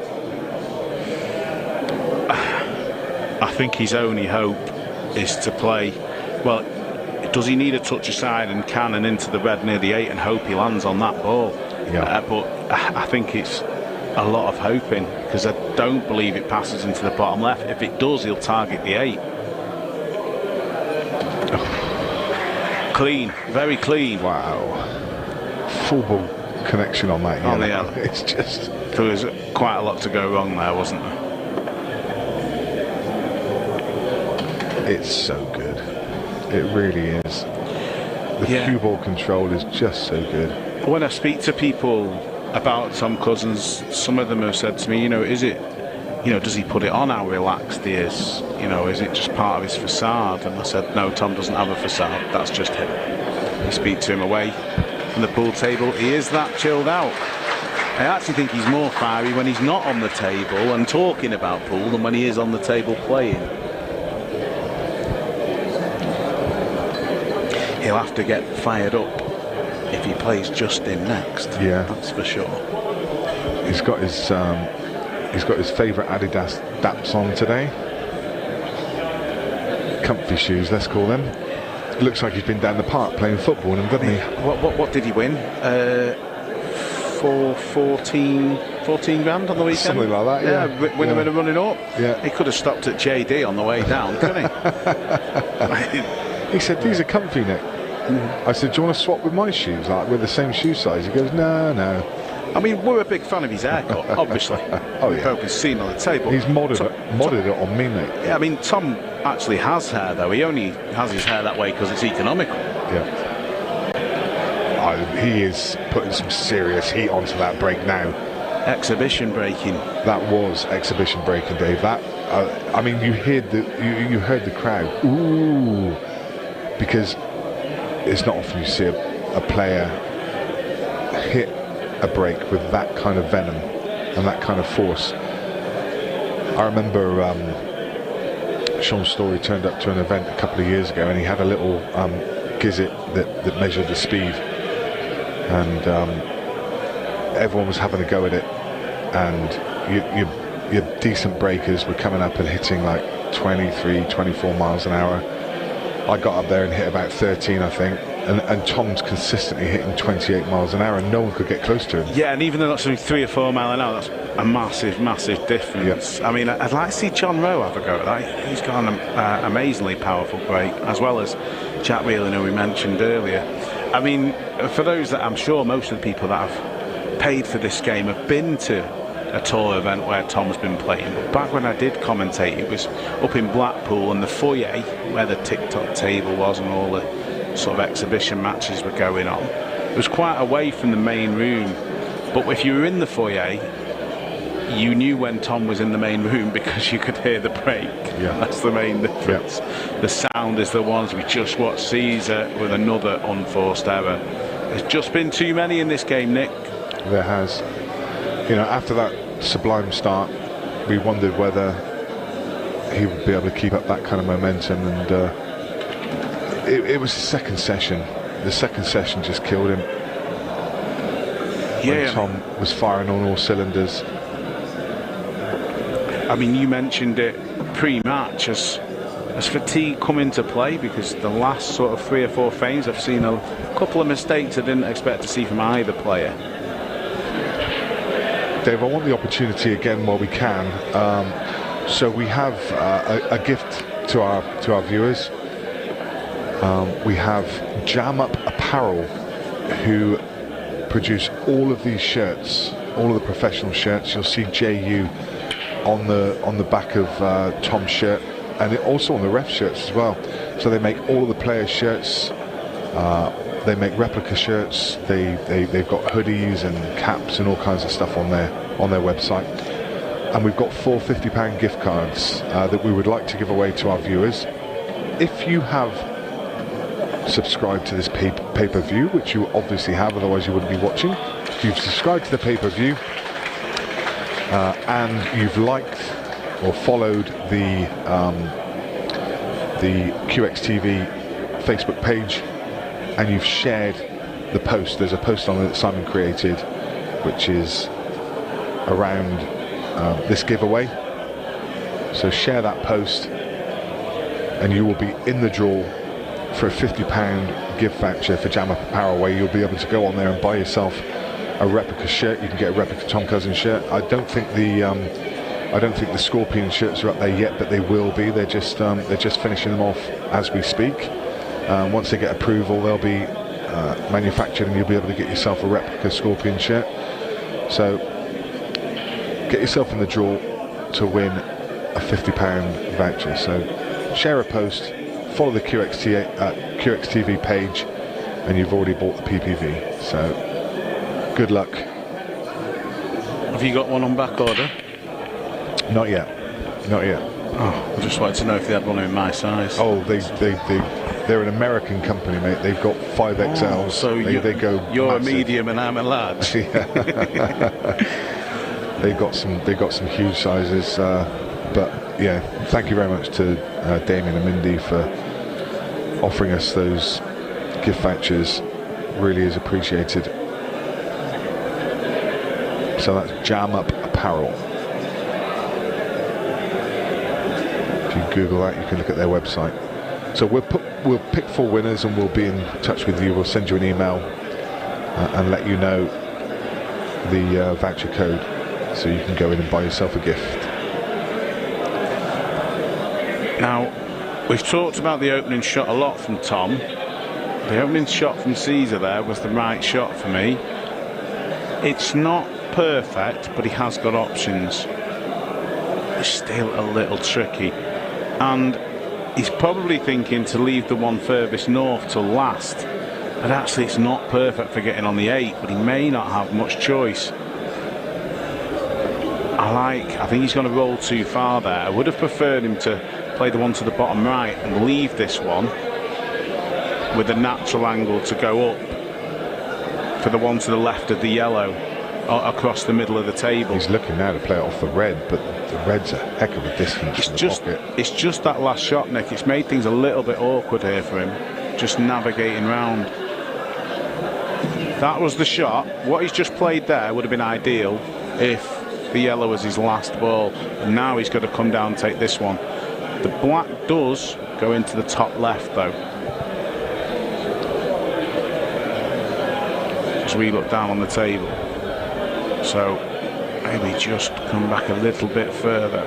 Wow, he's chosen to get straightish on it, and this should be okay. Top spin, a little bit of left hand side. Yeah, he's done that a few times though there, Nick. You see, just played that too hard, and the top spin starts off with stun, so he's thrown the cue ball wide. Big shot coming up, and then the left hand side is not quite enough to make this 8 ball simple. 8 ball to the top left. This will be a good shot.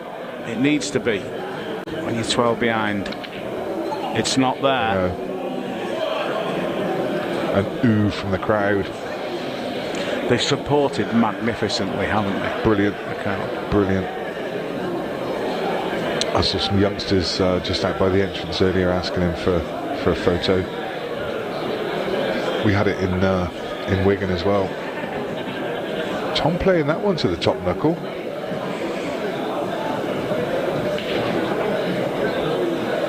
He'll want to get this done. Won't he ever? He's still on track for his prediction. I was just about to say that. I mean, surely not.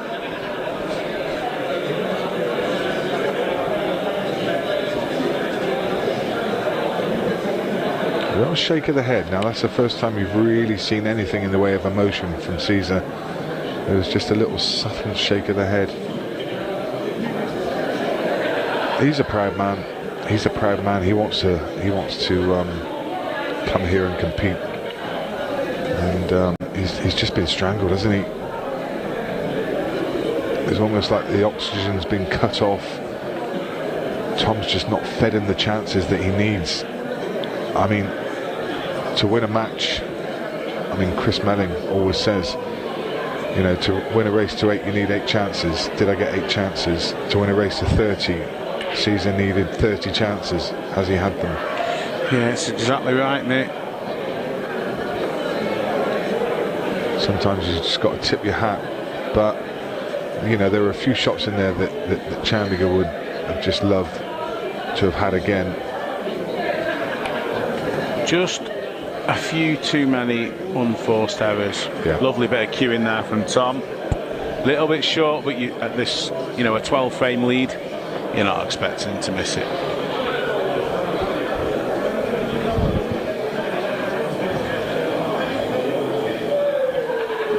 Lovely. Absolutely lovely.